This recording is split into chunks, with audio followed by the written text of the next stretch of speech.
लाहौर में कोरोना मरीजों की फहरिस्त में संगीन गलतियों का इंकशाफ, किसी का नाम गायब तो किसी का सैंपल गायब। नताइज में भी खुर्द-बुर्द। महकमा सेहत पंजाब से आज इस पर करेंगे खुसूसी गुफ्तगू।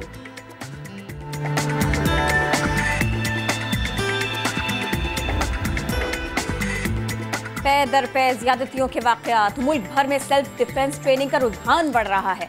इस्लामाबाद में 2 हफ्तों का कोर्स बिल्कुल मुफ्त शुरू। इंस्ट्रक्टर आज नया दिन में खुद को बचाने के गुर सिखाएंगे।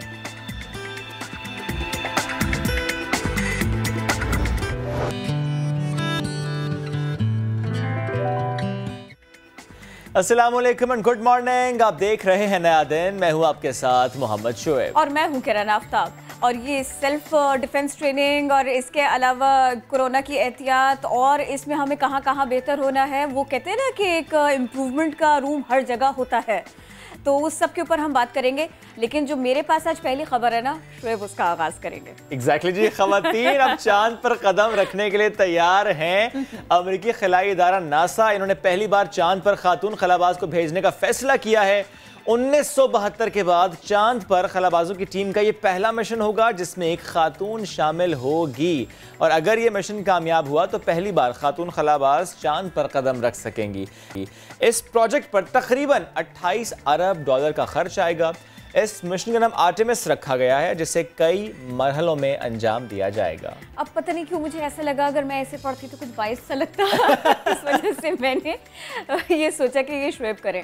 अब अगली खबर मैं आपको देती हूँ। ये खबर है जनाब भारतीय रियासत बिहार से। यहाँ लुंगी भुयान नामी शख्स ने मुसलसल 30 साल तक तन्हा यानी बिल्कुल अकेले एक नहर खोदी, क्योंकि जो उनका इलाका था वो बिल्कुल खुश्क था, पानी से महरूम था। नहर की जो चौड़ाई है ना वो 4 फीट, गहराई 3 फीट और लंबाई 4 किलोमीटर से भी ज़्यादा है। तन्हा एक शख्स ने ये सारा का सारा काम किया है। ये बड़ा मुशक्क़त का मरहला था। और फिर ये भी मैं आपको बता दूं कि किसी ने भी लोगों की मदद नहीं की, उनकी मदद नहीं की इस सिलसिले में। अब लोगों ने उनकी मदद की नहीं और कहीं कहीं उनको लगा कि उनको किसी की मदद चाहिए नहीं। गाँव के सारे लोग इस जगह को अब दी कैनाल मैन या फिर मर्द नहर के नाम से जानते हैं। भाई काम हो तो ऐसा हो, क्या मतलब मेहनत अकेले की है उन्होंने, लेकिन उन्होंने कम से कम एक अच्छा स्टेप उन्होंने अब उन्हें देखेंगे कितना अच्छा नाम दिया उस शख्स को इन्होंने, मर्द नहर। जाहिर है उन्होंने बड़ी मशक्कत से ये काम किया। चलिए जी बढ़ते हैं आगे। एक सज़ा की बात करते हैं। वो सज़ा दिलचस्प बिल्कुल नहीं है, वो सज़ा थोड़ी सी खौफनाक और भयानक भी आपको लग सकती है। बिकॉज अगर आपने SOPs पर अमल दरामद ना किया, यानी मास्क अगर ना पहना, तो आपको ताबूत में लेटाया जाएगा। ये इंडोनेशिया में हो रहा है। कोरोना SOPs को जिसने नज़रअंदाज किया उसको ये मुनफरिद सज़ा दी जाएगी। जो शहरी बगैर मास्क पकड़ा गया या तो वो जुर्माना अदा करेगा, और ज़रा हैवी पेनल्टीज़ होती हैं। इसी तरह हमने देखा कि UK में भी हैवी पेनल्टीज़ जो हैं वो लगाई जा रही हैं। एनीवेज हम बात इंडोनेशिया की कर रहे हैं, तो यहाँ पर सज़ा यह है कि अगर आपने पेनल्टी अदा नहीं की, यानी आपने पे नहीं किया, तो आपको ताबूत में लेटने की सज़ा भुगतना होगी। सज़ा को तजवीज़ करने का मकसद ये है कि वबा में लापरवाही करने वालों को शायद इसी तरह मौत का जो है वो एहसास दिलाया जा रहा है कि अगर आप SOPs पर अमल दरामद नहीं करेंगे तो ये होगा। वैसे अपने यहाँ ना 2 काम बड़ी आसानी से हो जाते हैं। SOPs की वायलेशन भी बहुत आराम से हो जाती है, जो कि बेसिक है, बहुत होना नहीं चाहिए था। और इसके अलावा कचरा भी आप बहुत आसानी से कहीं भी फेंक देते हैं, ये भी नहीं होना चाहिए। और यहाँ पर तो किरण ये भी हो जाता है, वो जो काम कर रहे थे इससे मुताल्लिक NGOs वगैरह, वो कहते हैं हम कचरा उठा के ना इंतज़ामिया के घरों के बाहर या तो फेंक आएंगे या गवर्नमेंट हाउस के बाहर फेंक आएंगे। लेकिन आपको इस खबर कुछ मुख्तलिफ है। मेरे पास मुख्तलिफ है। और ये जनाब खबर है थाईलैंड से। सयाहती मकामात को साफ़ होना चाहिए, खूबसूरत होना चाहिए, और अगर यहाँ पर किसी ने कचरा फेंका तो फिर ये कचरा सीधा सीधा उसके घर जाएगा। थाईलैंड इंतज़ामिया ने सयाहों को खबरदार कर दिया है कि यहाँ कचरा फेंकने का मतलब ये हुआ, यहाँ गार्बेज फैलाने का मतलब ये हुआ कि आप यहाँ नहीं अपना घर गंदा कर रहे हैं। सयाहती मकामात का कुदरती हुस्न को बहाल रखना था इनका मकसद, तो इसीलिए इस सबका एहतमाम किया जा रहा है। नेशनल पार्क जो भी आएगा और अगर ये मालूम हुआ कि उसने कचरा फैलाया, तो फिर ये कचरा, ये कूड़ा करकट, ये सब कुछ उसके घर तक जाएगा और वो ऐसा कर दिखाएंगे। उन्होंने कह दिया है पार्सल के ज़रिए ये भेजा जाएगा। यानी इससे पहले तक वहाँ के लोग अगर कोरियर सर्विस से उनके पास कोई पार्सल आया, खुशी खुशी खोलते थे, तो अब डर डर के खोलेंगे कि ओह ये तो हमारा ही सामान था। अगर गलती की होगी फिर तो वाकई डर डर कर ही खोलेंगे। लेकिन किरण ये बहुत अच्छा स्टेप है। वाई? बिकॉज जब हम बात थाईलैंड की करते हैं, हम बात बैंकॉक की करते हैं, तो ज़ाहिर है कि वहाँ एयर क्वालिटी का ही हम देख लें, मवाजना कर लें बाकी शहरों से, बाकी टूरिस्ट स्पॉट से, तो वहाँ पे एयर क्वालिटी बहुत ज़्यादा ख़राब है और ज़ाहिर है ऐसे टूरिस्ट स्पॉट्स को बेहतर करने की बहुत ज़्यादा ज़रूरत है। चलिए दीगर मुल्कों की बात तो हमने की है, अब वापस आइए पाकिस्तान की बात करते हैं। पाकिस्तान के भी उस शहर की बात करते हैं जो सबसे ज़्यादा टैक्स देता है, बिजनेस हब है, सबसे बड़ा शहर है। बात भी सब इस शहर की करते हैं, दावेदार भी सब जमातें इस शहर की बनती हैं, लेकिन सुनता कोई नहीं है किरण। कोई फरियाद लेकिन किरण सुने कौन, कहें किससे, क्योंकि कहते आए हैं लेकिन कोई सुनता नहीं आया। बातें बहुत लोग करते आए हैं, मुलाकातें बहुत लोग करते आए हैं, गैस के मसाइल पर भी बात हो जाती है, कि इलेक्ट्रिक के मसाइल पर भी बात हो जाती है, लेकिन जो सारिफ है भैया वो परेशान है क्योंकि ना घर में लाइट है ना घर में गैस है। और अब जरा हम के इलेक्ट्रिक के सितम की बात कर ले सबसे पहले, तो अब ऐसा लगता है कि भाई हमको के इलेक्ट्रिक के रहमो करम पर छोड़ दिया गया है। शदीद गर्मी में अवाम दिन रात अजाब में मुब्तला है। कई इलाके ऐसे हैं जहां लोग रात भर बिजली बहाल होने का बस इंतजार करते रह जाते हैं। बच्चे, बूढ़े, खुसूसन मरीज इस सारी की सारी सूरत हाल से सख्त परेशानी में मुब्तला है और बिजली की बंदिश से ऑनलाइन क्लासेस सब में भी खलल वाक़ हो रहा है। स्टूडेंट्स भी अपने मुस्तकबिल पर खासे तशवीश में मुब्तला है। 10-10 घंटे 12-12 घंटे तक लोड शेडिंग की जा रही है और ये दौरानिया जब इस हद तक पहुंच रहा है तो सारिफीन के इलेक्ट्रिक के साथ हुकूमत से भी सख्त नाला दिखाई देते हैं। ये कहते हैं कि आधा दिन बिजली फराहम न किए जाने के बावजूद भी बिल तो पूरे दिन का ही वसूल किया जा रहा है। कराची में गुज़िश्ता 10 दिनों से दिन और रात जारी बदतरीन बिजली की लोड शेडिंग को ख़त्म न किया जा सका और बुध की बात अगर हम करें तो करीबन पूरे शहर में ही 3 से 4 बार 1 से 3 घंटे तक बिजली बंद रखी गई। के इलेक्ट्रिक ने लोड मैनेजमेंट से मुताल्लिक लोगों को आगाह करना भी तो अब छोड़ ही दिया है। नॉर्थ नाजिमाबाद, नॉर्थ कराची, मंगू पीर, औरंगी टाउन, सुरजानी टाउन, पाक कॉलोनी, साइट मेट्रोविल, बल्दिया टाउन, हॉक्स बे, माड़ीपुर, लियारी और इसके अलावा कई इलाके ऐसे हैं जैसे कि शेरशाह, खिमाड़ी, लांडी, गडाफ, मुख्तलिफ गोट, गुलिस्तान जौहर जैसा इलाका, मॉडल कॉलोनी, काजिमाबाद, कयूमाबाद, चारों सेक्टर समेत मुतादिद इलाकों से लोगों ने यही बताया, शहरियों ने यही रिपोर्ट किया, सारिफ ने के इलेक्ट्रिक के यही बताया कि गुज़िश्ता रात हर घंटे बाद 1 से 3 घंटे तक बिजली बंद की जाती रही, जबकि दिन को जारी रहने वाली लोड शेडिंग ये किस्सा तो अलग है जनाब। आपको बात याद है किरण, मुलाकात हुई थी असद उमर साहब की भी और जब ऐलान किया गया था रात को लोड शेडिंग नहीं होगी। कौन सी रात है वो, कौन सी रात है? हम सब कैलेंडर में और अपनी अपनी घड़ियों में तलाश कर रहे हैं कि ये कौन सी घड़ियां हैं जिनकी बात हुई थी। एक के बाद एक मुलाकात करते हैं, करते कुछ नहीं है। अच्छा देखिए ये मुलाकात तो भी नहीं कर रहे, अब वो भी नहीं कर रहे ना। अच्छा देखिए ये तो सितम सारे के सारे अपनी जगह, हमारे लिए तो मौसम भी साजगार नहीं। शहर का दर्जा हरारत ज्यादा है और इसकी वजह से बिजली कई घंटे जारी रहती है, इसकी लोड शेडिंग जारी रहती है। लोगों की जिंदगी दुगने अजाब से गुजर रही है। पानी का हुसूल इस सब के बाद भी मुश्किल होता चला जा रहा है। तो हमने ये कोशिश की कि आपके सामने ये तफसील तो रखें, लेकिन साथ के साथ आपको ये भी बताएं कि अगर नया दिन से कोई आपके पास पहुंचे, समा का माइक आप तक पहुंचे, तो एक सारिफ क्या कहता है? एक सारिफ क्या कहता है? हम कल गए, मुख्तलिफ इलाकों का दौरा तो किया, लेकिन मैं स्पेशली गोली मार गया और वहाँ पर किरण जाकर मुझे ये एहसास हुआ कि लोगों की ज़िंदगी वाकई शदीद मुतासर हो चुकी है। मामलात ज़िंदगी दरहम बरहम हो चुका है। एक ख़ातून है वो खाना नहीं बना सकती और वो ख़ातून जिसकी मैं बात कर रहा हूँ वो उसके हालात ये हैं किरण, वो होटल से खाना मंगवा भी नहीं सकती, वो इतनी गरीब है, वो बेबस है। And at the same time जो मज़दूर तबका है वो कहता है रातों को हम सो नहीं पाते, दिन को हम काम कर नहीं पाते। वैसे भी मजदूरी नहीं मिलती थी, अभी जब लाइट नहीं आ रही तो उसकी वजह से आपकी हेल्थ भी ज़्यादा मुतासर होती है। तो गोली मार के इलाके की मुश्किलात क्या हैं आपको दिखाते हैं।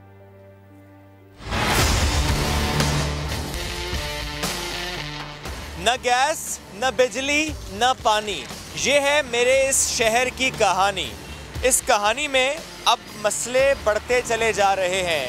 गैस और बिजली का बहरान संगीन होता चला जा रहा है। पानी पर तो बहुत बात कर ली, आजकल हम क्या सुनते हैं? हम सुनते हैं लोड मैनेजमेंट की जा रही है और ये लोड मैनेजमेंट की टर्म अब सिर्फ के इलेक्ट्रिक यूज़ नहीं कर रहा, ये टर्म अब सुई सदरन गैस कंपनी भी यूज़ कर रही है। परेशान कौन हो रहा है? परेशान डोमेस्टिक कंज्यूमर हो रहा है। हम इस वक्त मौजूद हैं कराची के इलाके गोलीमार में और यहाँ पर जानने की कोशिश करेंगे कि यहाँ पर ये परेशानी कितनी ज़्यादा है, कितनी लोड शेडिंग हो रही है बिजली की, कितनी लोड शेडिंग हो रही है गैस की। इससे मुतालिक हम बात करें। कुछ लोग बाहर मौजूद हैं, उनसे बात भी करते हैं और जानने की कोशिश करते हैं कि क्या ये मसला पुराना है या कि ये मसला नया है। अस्सलाम वालेकुम जी। वालेकुम सलाम। सर मुझे ये बताइएगा कि यहाँ पर कितनी लोड शेडिंग हो रही है? लोड शेडिंग की तो इंतहा कर दी है उन्होंने। रात भर हम लोग 1 घंटा लाइट आ रही है, 1 घंटा जा रही है, 2 घंटे जा रही है, 1 घंटा आ रही है। ये पहले से ज़्यादा है या मामला पहले जैसा ही है? पहले से ज़्यादा है।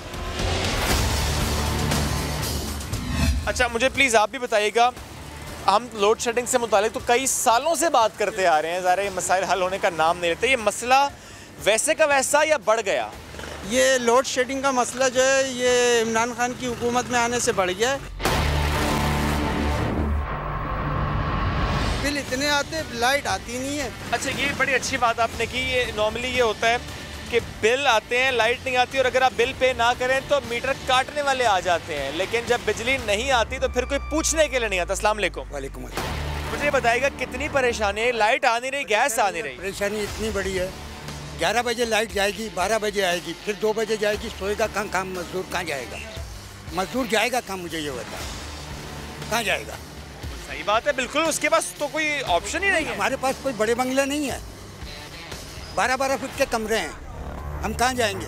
नींदें खराब लेंगे, ड्यूटी से छुट्टी होगी, बच्चे भूखे मरेंगे। अल्लाह इनको खुश रखे, हम तो यही कह सकते हैं। यानी जाहिर है लाइट नहीं आ रही, आप लोग अगर पूरी रात जागेंगे तो आपकी पूरी जिंदगी मुतासिर है। छोड़ दें आप लोड शेडिंग की। अच्छा। रात की ये कंडीशन है और कल 5 बजे फिर ले ली।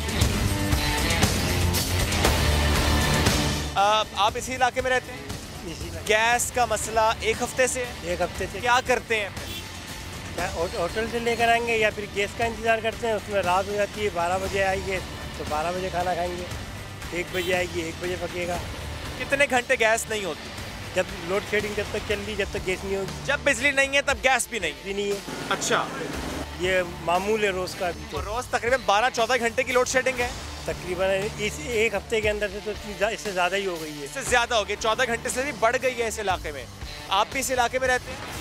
कितना मसला है गैस का, कितना मसला है बिजली का, लोड शेडिंग का? बहुत ज़्यादा है, पहले से तो बहुत ज़्यादा हो गई है। अच्छा। हाँ, अब तकरीबन आधे घंटे आ रही है लाइट, तो तकरीबन 1.5 घंटे 2 घंटे लाइट जा रही है। जब आप बाहर निकलते हैं वापस घर जाने का दिल करता है? बिल्कुल भी नहीं करता, क्योंकि बाहर इतनी हवा आती है। अगर बाहर आएंगे तो ये होता है कि कोरोना आए, खुदा न खास्ता अगर कोई बीमारी चल रही है, कोई बाहर निकले तो कोरोना, अंदर आओ तो वैसे लाइट नहीं। तो फिर वैसे तो बच्चा भी परेशान है, लेडीज़ भी परेशान। क्या हाल है आपके? अल्लाह का एहसान है। मुझे ये बताएं कि जिस भी इलाके में आप रहते हैं वहाँ पर बिजली की लोड शेडिंग यही रहते हैं, तो बिजली की लोड शेडिंग, गैस की लोड शेडिंग कितनी ज़्यादा है? अब तो और ज़्यादा हो गई है। अब ज़्यादा हो गई है, पहले भी थी और अब भी है, कोई फ़र्क नहीं पड़ा, और ज़्यादा हो गई है। कभी आपने अपनी ज़िंदगी में कराची में ये माहौल देखा गैस की इतनी लोड शेडिंग? नहीं, पहले कभी नहीं हुई है। ये समझे अब ये 2 साल से 2.5 साल से ये गैस की बहुत ज़्यादा परेशानी ज़्यादा हो गई है। बहुत ज़्यादा अब तो इतनी हो रही है कि हम खुद परेशान हैं, क्या करें, किस तरह कमा के बच्चों को खिलाए, या है ना पेट भरे, कैसे पकाए, ये परेशान है। किचन में जाती हैं, गैस नहीं आ रही, घर में बच्चे रो रहे हैं, तो क्या करती हैं? क्या करें फिर? बच्चे को यही है, दूध उबाल की है, फिर उसके अंदर डबल रोटी या पापे डाल के बच्चों का पेट भर ले, नहीं तो खिचड़ी पका दें कि बस उनका पेट तो भरना है। भरना है, क्या करें, यही करके बस करते, सालन रोटी कुछ नहीं पका सकते हम। कभी कभी चलो बंदा बाहर से ले भी लेता है, लेकिन ये रोज़ तो हम कर भी नहीं सकते। भाई मेरे तो लेने की भी वो नहीं, क्योंकि भाई एक तो कारोबार नहीं, दूसरे फिर मेरे शोहर नहीं है, मेरा बच्चा कमाने वाला है, अब किराए का घर है, मैं किराया दूँ या बाज़ार से बच्चों को लेके खिलाऊँ, मैं बिल्कुल आमदनी ऐसी नहीं है मेरी। रोएंगे जब भी हमें हालत से गुजार करना है, और मुस्कुरा के करेंगे तो हो सकता है हमारे लिए कुछ आसानी हो जाए। ये हौसला चाहिए हम सबको, क्योंकि जाहिर है हुक्मरान संजीदा हो नहीं रहे, इंतज़ामिया संजीदा हो नहीं रही, मसाइल हल होते दिखाई दे नहीं रहे। ऐसे में ख़ुद ही एनर्जी बहाल रखनी है, ख़ुद ही मुस्कुराना है, ख़ुद ही मुकाबला करना है। ये जो एफ़र्ट शुएब ने की है ना, सारी की सारी, ये कराची में जो हमने एफ़र्ट की है, ये पाकिस्तान के दीगर इलाकों में भी हो सकती है, आपके शहर में, आपके गांव में भी हो सकती है। कि आपके घर बिजली नहीं आए, आपके पास में पूरा बिल आए, दुगना तिगना चौगुना, आपके पास रोज़गार नहीं हो, आपकी कोई सुनने वाला नहीं हो, और आपके मसले को कोई हल करने वाला नहीं हो। तो आज मेरे ख्याल में अगर जो रेलिवेंट लोग हैं वो कराची की आवाज़ नहीं सुन रहे, तो ये मौका ऐसा है कि कराची की आवाज़ से आवाज़ आप भी मिलाइए। कहीं ऐसा ना हो कि कराची की चीखें जो आपके कानों तक पहुँच रही हैं वो आपकी चीख में बदल जाएँ। ज़रूर कोशिश कीजिएगा इस बात को थोड़ा सा सोचने की और थोड़ा सा समझने की। बहरहाल इस मामले में कोई सियासत होनी नहीं चाहिए, लेकिन बहुत सारे मामला ऐसे हैं कि जिसके बारे में आप सुन के कहेंगे कि इस मामले में भी सियासत हो गई। मैं आपको सियासी नाश्ता कराती हूँ और कुछ खबरें देती हूँ, बात करती हूँ कुछ अहम मुलाकातों की।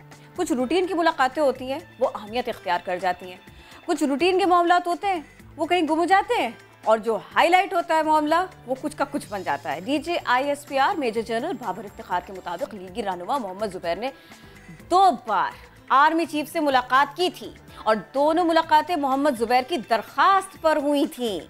आर्मी चीफ ने वाजे किया कि कानूनी मसाइल अदालतों में और सियासी मामलात पार्लियामेंट में हल होंगे। मोहम्मद जुबैर ने मुलाकात का एतराफ़ किया ज़राबाद में, और ये भी कहा कि वहाँ बातचीत के लिए रिलीफ लेने थोड़े गए थे।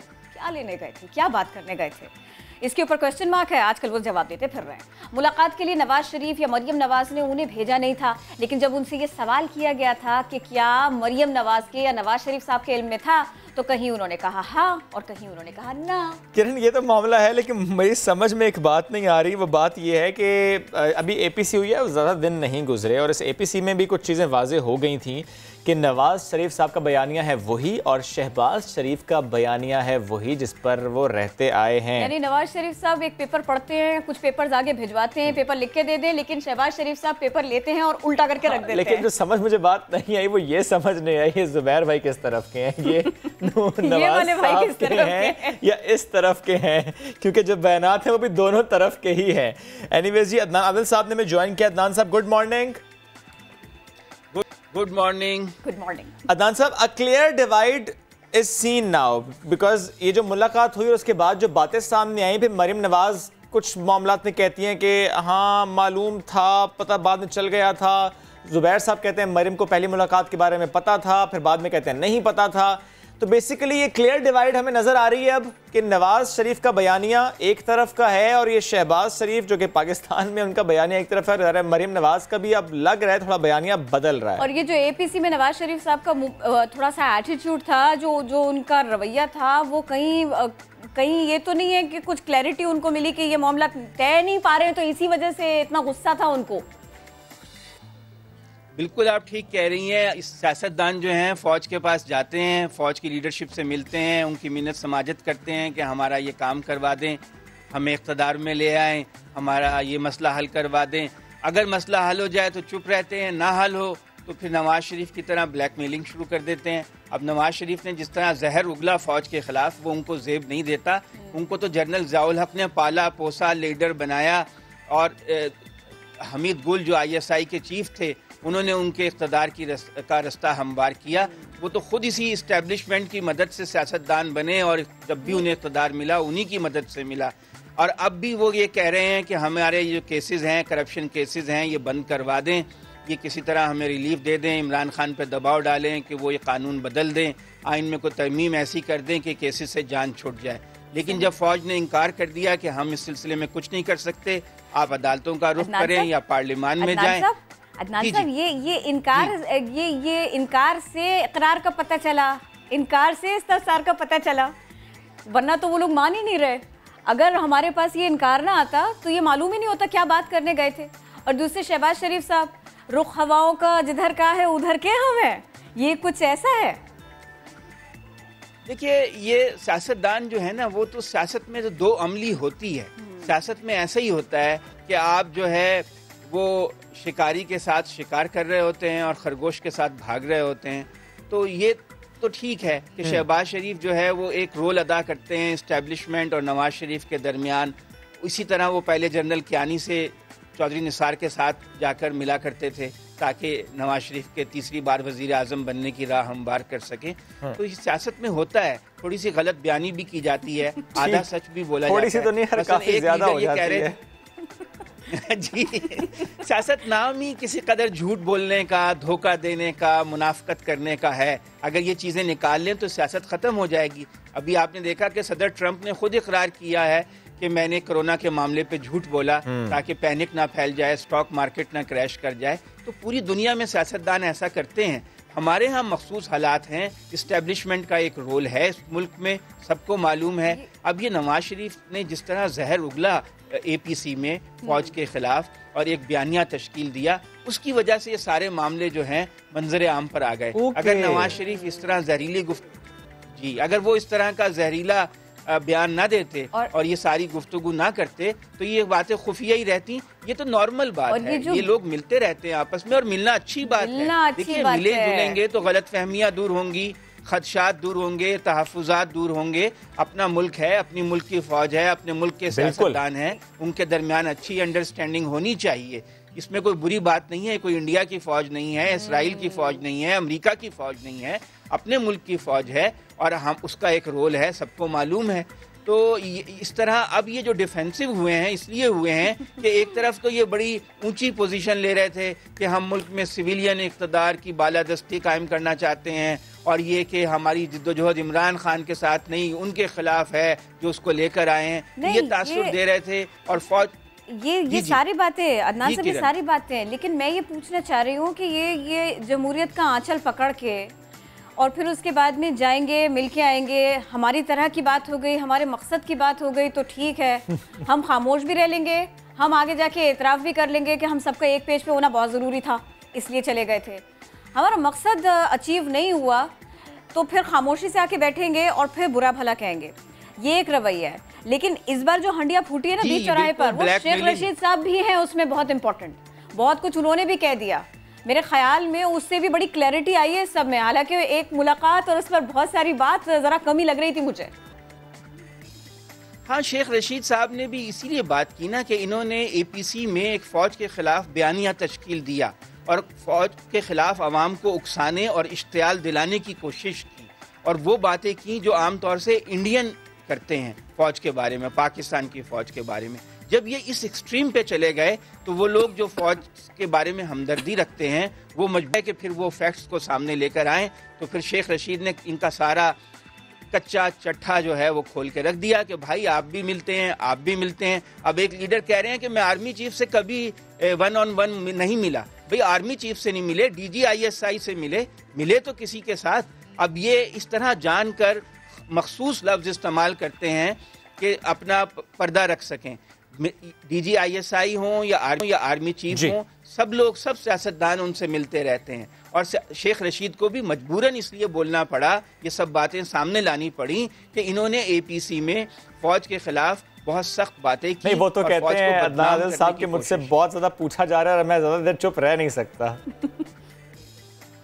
हाँ, ये किसी हद तक है, जितना उनको बोलना चाहिए उससे कोई 2-4 पॉइंट ज़्यादा बोल जाते हैं, लेकिन वो तो फिर सियासतदान है। सियासतदान वैसे एक बात बताऊं कि वो बड़े मंजे हुए आदमी हैं, ऐसी वो बातें कर रहे हैं, जो भी बात कहते हैं बहुत सोच समझ के और मेरा ख्याल है किसी के साथ मशवरा करके ही कहते हैं। ओके अदनान साहब साथ रहिएगा। इस मौजू पर तो हमने डिस्कशन किया है, मैं एक और मौजू लेकर चलते हैं नाजरीन को, और वो मौजू ये है कि जो दोस्तियां हैं पाकिस्तान की अपने बरादर ममालिक के साथ, जिसमें टर्की भी है, और टर्की ने जब हिमायत की, तो सदर ने जब हिमायत की पाकिस्तान के कश्मीर इशू, तो उसके बाद जो वावेला मचाया भारत ने, जो पेट में मरोड़ उठे हैं भारत के, वो तो हम सब ने देखे। लेकिन अगर हम मोदी सरकार की बात कर लें कि उनको दुनिया की 100 बाअसर शख्सियात में शामिल किया गया है, लेकिन आप ज़्यादा खुश ना हो, भारतीय को मुखातिब करके मैं बात करूँ, ज़्यादा खुश ना हो, क्योंकि खुद मोदी जी शर्मिंदा हो गए हैं कि जिस वजह से उनको ये टॉप 100 इन्फ्लुएंशियल पर्सनालिटीज़ में शामिल किया गया। इस पर रिपोर्ट आपको दिखाते हैं, और फिर ये पाक इंडिया रिलेशंस, और इस पर ज़ाहिर है Kashmir is the core issue, उस पर हम बात करेंगे कि भारत आखिर करना क्या चाहता है। तो ये जो शर्मिंदगी का बायस पूरे इंडिया के लिए उनके अपने बड़े बनते जा रहे हैं, मोदी साहब बनते जा रहे हैं, इसके ऊपर तो हम बात करेंगे। अदनान आदिल साहब, ये तुर्क सदर ने जिस तरह से वज़ीर आज़म पाकिस्तान इमरान खान के अल्फाज दोहराए, हक़ को हक़, सच को सच कहा है, ये बाकी लोगों को तो करना चाहिए, लेकिन इनके करेज के ऊपर क्या कमेंट है आपका? देखिए, तुर्की जो है पाकिस्तान का सच्चा दोस्त है। 2 ही मुल्क हैं दुनिया में जो पाकिस्तान की कश्मीर के मामले पर खुलकर हिमायत करते हैं, एक चीन और दूसरा तुर्की। बाकी कोई, इतने 50 से ज़्यादा इस्लामी मुल्क हैं, लेकिन कोई कश्मीर के मामले पर खुलकर हमारी हिमायत नहीं करता। हत्ता कि इस्लामी कॉन्फ्रेंस के वज़राए ख़ारजा का इजलास बुलाने से भी हमारे कुछ दोस्त मुल्कों ने इनकार कर दिया था। लेकिन तुर्की जो है उसके भारत से बहुत तिजारती ताल्लुकात हैं, अरबों डॉलर की तिजारत है, लेकिन वो उसको भी खातिर में नहीं लाते, चाइना के साथ उसको भी नुकसान पहुंच सकता है और चाइना उनको खातिर में ही नहीं जी जी। लेकिन ये कि आप देखिए कि मलेशिया ने जब हमारी महातिर थे उस वक्त उन्होंने खुलकर हिमायत की थी और उनकी पाम ऑयल की जो इंडिया ने इंपोर्ट है वो बंद कर दी थी, उससे उनको बहुत नुकसान हुआ। और महातिर कहते हैं कि हमें मालूम था कि ये हमें नुकसान होगा, लेकिन इसके बावजूद उन्होंने एक असूली मौक़िफ़ इख्तियार किया। महातिर के जाने के बाद मलेशिया का रवैया जो है वो तब्दील हो गया है। तो तुर्की के साथ, तुर्की एक इस वक्त जो है आलम इस्लाम में ऐसा मुल्क है जो हर मुसलमानों के मसले के ऊपर एक वाज़ेह मौक़िफ़ रखता है, चाहे फ़िलिस्तीन का मसला हो चाहे कश्मीर का मसला हो, और हमारी उनसे बहुत देरीना दोस्ती है जिसका वो भी हक़ अदा करते रहते हैं और हम भी हक़ अदा करते रहते हैं। मेरा ख्याल है हमें इस बॉन्ड को और ज़्यादा मजबूत करना चाहिए ताकि और पाकिस्तान के जो लोग हैं उनको भी शुक्रिया का इजहार करना चाहिए तुर्की के साथ, क्योंकि ऐसे दोस्त जो हैं वो मैसर नहीं है। आज की दुनिया में लोग मुआशी मुफादात देखते हैं, अखलाकी असूलों की परवाह नहीं करते हैं। बहुत ठीक कह रहे हैं आप। अच्छा देखिए, ये जो हमने रिपोर्ट बनाई ना सारी की सारी, इसमें एक बड़ा हकीकत को ना सामने रखता हुआ जुमला है, सुलगता हुआ चुपता हुआ। ये जो मोदी की हालिया पॉलिसीज़ हैं, इसने भारत के सॉफ्ट इमेज को इंतहाई नुकसान पहुंचाया है। हकीकत यही है, सच्चाई यही है। उनकी मूवीज़, उनके यहाँ कथक हो, उनका कल्चर हो, उनका फूड हो और उसको प्रमोट करने का स्टाइल हो उन लोगों का, उनको लॉबिंग करनी आती है, दुनिया ये कहती है। झूठ बोलते हैं, दुनिया ये कहती है, लेकिन ये भी सच है कि वो जो एक उन्होंने एक बना रखा है इम्प्रेशन, वो डैमेज हो चुका है बहुत बुरी तरह से। क्योंकि सेक्युलर मुल्क का वो दावा करते थे, वो तो डैमेज हुआ है। अदनान साहब आप तो साथ मौजूद हैं इस वक्त, हमें हारिस नवाज साहब भी ज्वाइन कर चुके हैं, दिफाई तज्ज़ियाकार हैं। हारिस साहब शुक्रिया आपके वक्त का। मैं सर कमेंट आपका वैसे तो टर्की से मुतालिक भी लेना चाह रहा था कि ज़ाहिर है पाक टर्क दोस्ती और इसकी वजह से हमें बहुत फ़ायदा भी हो रहा है, ये अखलाकी फ़ायदा भी है और ज़ाहिर है इससे मामलात बहुत बेहतरी की तरफ जाते हुए दिखाई भी देते हैं। लेकिन सर मैं ये जानना चाह रहा हूँ आपसे, हम जब इंडिया की बात करते हैं और जब हम कश्मीर की बात करते हैं और हमारा पहले दिन से ये मौक़िफ़ है कि Kashmir is the core issue और हमें कोर इशू पर बात करनी है, ये कोर इशू हल नहीं होगा तो पेरिफेरल इशूज़ हल नहीं हो सकते। लेकिन सर वहाँ से एक बार फिर ये कहा गया है कि कश्मीर जो है वो इंटरनल मैटर है। ये कैसा इंटरनल मैटर है जिसके लिए वो चाइना से भी बात करता है, जिसके लिए वो पाकिस्तान से बात करना चाहता है, लेकिन हमने कह दिया कि हम बात नहीं करेंगे। सर ये जो मौक़िफ़ को वो दोहराते हैं, ये हर जगह से रिजेक्ट होता है कि ये इंटरनल मैटर नहीं है, ये बिल्कुल इंटरनल मैटर नहीं है, इसको हम इस तरह छोड़ नहीं सकते। देखें, बात ये है कि इंडिया की इंतहाई एजेटाई की, जब यूनाइटेड नेशंस ने प्लेबिसाइट का राइट दिया है, यूएन चार्टर के अंदर है, और वो इन्होंने दोनों, बल्कि ये नेहरू जवाहरलाल नेहरू खुद गए थे यूनाइटेड नेशन में, वहाँ जाके पाँव पकड़े भीख मांगी थी कि हमें ये चैन बनना, कश्मीर जो है ये हमारा जा रहा है। नंबर 2, शिमला माहदे में बायलैटरल इशू है, इंडिया हमेशा कहता है कि हाँ जी बायलैटरल इशू है, बिल्कुल। और आप एक दिन सडनली ढिठाई के साथ अब ये कर लें कि जाके वहाँ कब्जा कर लें, वो झंडा उतार दें, उनकी असम्बली ख़त्म कर दें, अपना गवर्नर भेज दें और आप कहेंगे हमने इसको नेक्स्ट कर दिया। ये दुनिया में कभी ऐसे नहीं होता। ये ऐसा कोई इंसान है जो मुझे समझ नहीं आता क्या चाहता है। और फिर इसकी तरक्की का देखिए, दुनिया में कितनी इसकी बेइज्जती हुई है। अगर इसको शर्म आती हो, वो कहते हैं चुल्लू में पानी में डूब मरे, कि 100 इन्फ्लुएंशियल लोगों में उन्होंने इसको शामिल किया इसलिए कि he is the most brutal person, जो अपनी मिनॉरिटी से जुल्म बर्बरीत कर रहे, चाहे वो एंसलाइट्स हों, चाहे वो आपके सामने सिखों की बात करें, कश्मीरियों की बात, और अपने आप को खुद ब खुद ऑटोमेटिकली आइसोलेट कर दिए। ईरान, बांग्लादेश, भूटान, श्रीलंका, नेपाल, सब ने इसको छोड़ दिया। एंड इट इज पाकिस्तान को आइसोलेट करता है, ये खुद आइसोलेट हो गया। और कितनी शर्म की बात है इसके लिए। मेरे ख्याल में ये इंडियन अवाम के लिए भी शर्म की बात है जिन्होंने इसको सिलेक्ट किया है, कि पूरी दुनिया ने उसको ये शो किया कि मोस्ट नेगेटिव पर्सन, जो कि सेकुलर, जो आपको सेकुलर एक भारत का इमेज होता है उसको ख़त्म करके उसने इसको अखंड भारत, एक्सट्रीमिस्ट, टेररिस्ट कंट्री और इसको टेररिस्ट इंसान जाहिर कर दिए। इससे ज़्यादा इनकी जग रसाई क्या होगी। और फिर ये बात करते हैं, कभी नेगोशिएशन करते हैं चाइना से, पाकिस्तान से बात कर रहे हैं, बात करते रहे हैं, और सडनली वन डे आप इस तरह की हरकत करते हैं सिर्फ इसलिए कि अमेरिका के पिट्ठू बन गए। अमेरिका जो कहता है वो करो, सीपैक को नाकाम करना है, लाइन ऑफ एक्चुअल कंट्रोल पे जाना है, कश्मीर पे कब्जा करो, पाकिस्तान को इंटेंगल करके रखो ताकि वो अपनी इकोनॉमिक तरक्की ना कर सके।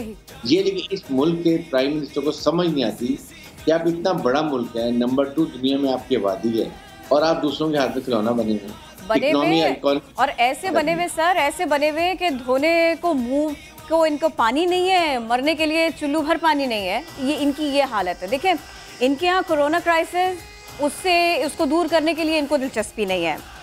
सॉफ्ट इमेज इनका था, वो उन्होंने खुद तोड़ के रख दिया।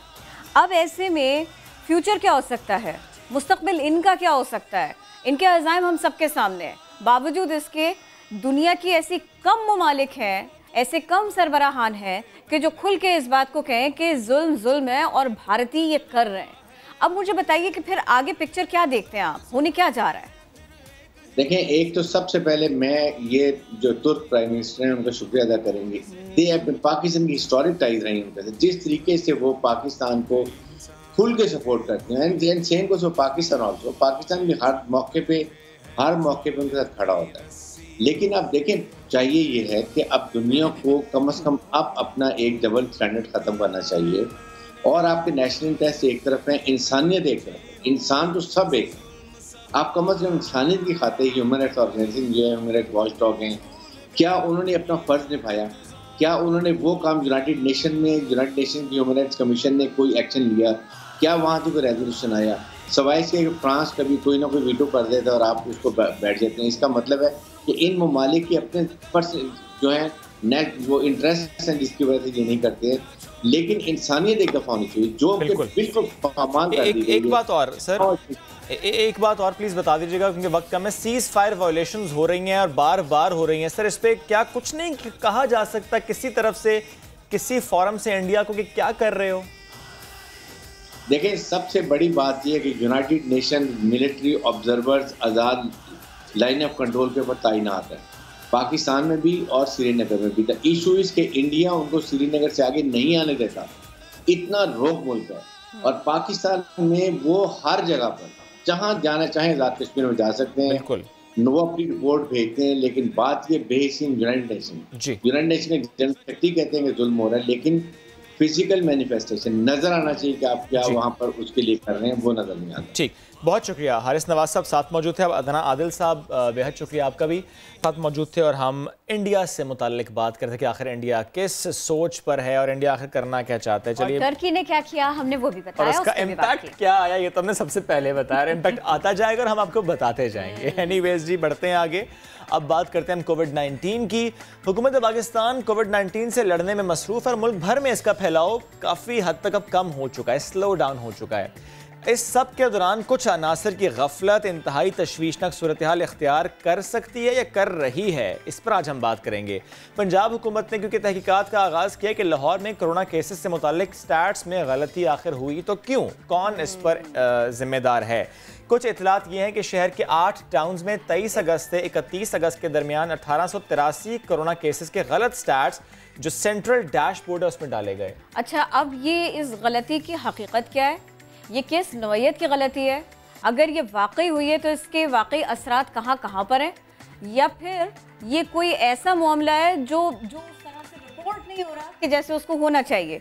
कन्फ्यूजन है, सवाल बहुत हैं और इसके इम्पैक्ट्स क्या हो सकते हैं, अब हम ज़रा इसके ऊपर भी बात करेंगे। Secretary primary and secondary health captain Usman हमको ज्वाइन कर रहे हैं। अस्सलाम वालेकुम, कैसे हैं आप? प्लीज़ ज़रा सबसे पहले तो ये बताइए, मामला आप लोग इन्वेस्टिगेट कर रहे हैं वो कहाँ तक पहुँचा? फिर ये जो बात है गलत आदादो शुमार की, इससे क्या मुराद है? क्या जो मुस्बत केसेस हैं इनको मनफी बताया गया या फिर मनफी केसेस को मुस्बत दिखाया गया? हुआ क्या एक्चुअली? वालेकुम अस्सलाम जी। मैं सबसे पहले तो जी शुक्रिया अदा करता हूँ, इम्पॉर्टेंट टॉपिक आपने आज छेड़ा है। लेकिन जी, ये मस्बत और मनफी की बात नहीं है। सबसे पहले तो at the outset I would like to clarify कि ये हमारी अपनी इन्वेस्टिगेशन है और हमारे अपने सिस्टम ने डिटेक्ट की है। अब अगला सवाल ये पैदा होता है कि कैसे डिटेक्ट की है और क्या चीज़ डिटेक्ट की है, जिस पे थोड़ी सी कन्फ्यूजन है। डिफरेंट किस्म की रिपोर्ट्स जो है इस हवाले से जारी हुई। बुनियादी जो हमारा इस वक्त निज़ाम है वो ये है कि जब हम सैम्पलिंग करते हैं तो उसके बाद हम कॉन्टैक्ट ट्रेसिंग करते हैं। कॉन्टैक्ट ट्रेसिंग ये है कि अगर मैं पॉजिटिव हुआ हूँ तो मेरे जितने भी मुमकिन कॉन्टैक्ट्स हैं, ऐसे प्रोबेबल लोग जिनसे मैं पिछले चंद दिनों में मिला हूँ जब मैंने वायरस कॉन्ट्रैक्ट किया है, उससे 2 दिन 3 दिन पहले जिन लोगों से मैं मिला हूँ वो मेरे मुमकिना प्रॉबेबल सस्पेक्टेड केसेस हैं या वो मेरे कॉन्टैक्ट्स हैं जिनको मैंने गालिबन ये वायरस दिया होगा। So as a matter of policy हम पंजाब के अंदर उन तमाम लोगों को कॉन्टैक्ट करके उनके सैंपल्स लेते हैं और उनके सैंपल्स लेने के बाद फिर मालूम ये करते हैं कि उनमें से कितने लोगों में ये वायरस मौजूद है। ये जो 1 हफ्ते का पीरियड आपने बताया, इस पीरियड के दौरान हमारी कॉन्टैक्ट ट्रेसिंग टीम ने, जो कॉन्टैक्ट ट्रेसिंग यूनिट मैंने यहाँ पर पंजाब में लाहौर में बनाया हुआ है, जो पूरे पंजाब की इस कॉन्टैक्ट ट्रेसिंग को हमारी ज़िला की टीमों के साथ मिल के कोऑर्डिनेट करती है, उसने डिटेक्ट किया कि कोई 1700-1800 सैंपल्स ऐसे हैं जिनके अगेंस्ट जो टेलीफोन नंबर्स हैं वो मैच नहीं कर रहे हैं। यानी कि कॉन्टैक्ट ट्रेसिंग के नतीजे में जिन लोगों के सैंपल्स लिए गए उनके या तो नाम मैच नहीं कर रहे थे या सैंपल्स मैच नहीं कर रहे थे, और ये सिर्फ इस 1 हफ्ते का पीरियड है, यानी कि इससे पहले और इसके बाद इस तरह की एक्टिविटी जो है वो report. Sorry to interrupt sir, samples match नहीं कर रहे थे, क्या मुराद है? वो ह्यूमन सैंपल्स नहीं थे? जी लेट मी ये पहले तो सबसे पहले मैं आपको इस पैराए में ले आया कि एक तो ये इस हफ्ते के दौरान की बात है। ठीक है। अच्छा, अब दूसरी बात ये है कि ये पॉजिटिव और नेगेटिव वाली जो बात है इसको मुझे क्लैरिफाई करें। ओके। हम जब कॉल करते हैं तो उस शख्स को कॉल करते हैं जो पॉजिटिव आया होता है, यानी कि सिस्टम में ये लोग पॉजिटिव शो किए गए हैं, यानी कि इसका ये हरगिज़ मकसद नहीं है कि इनको छुपाया गया है। छुपाया जाना होता तो उसका ये मतलब था कि कोई पॉजिटिव शख्स है जिसको सिस्टम में डाला नहीं गया।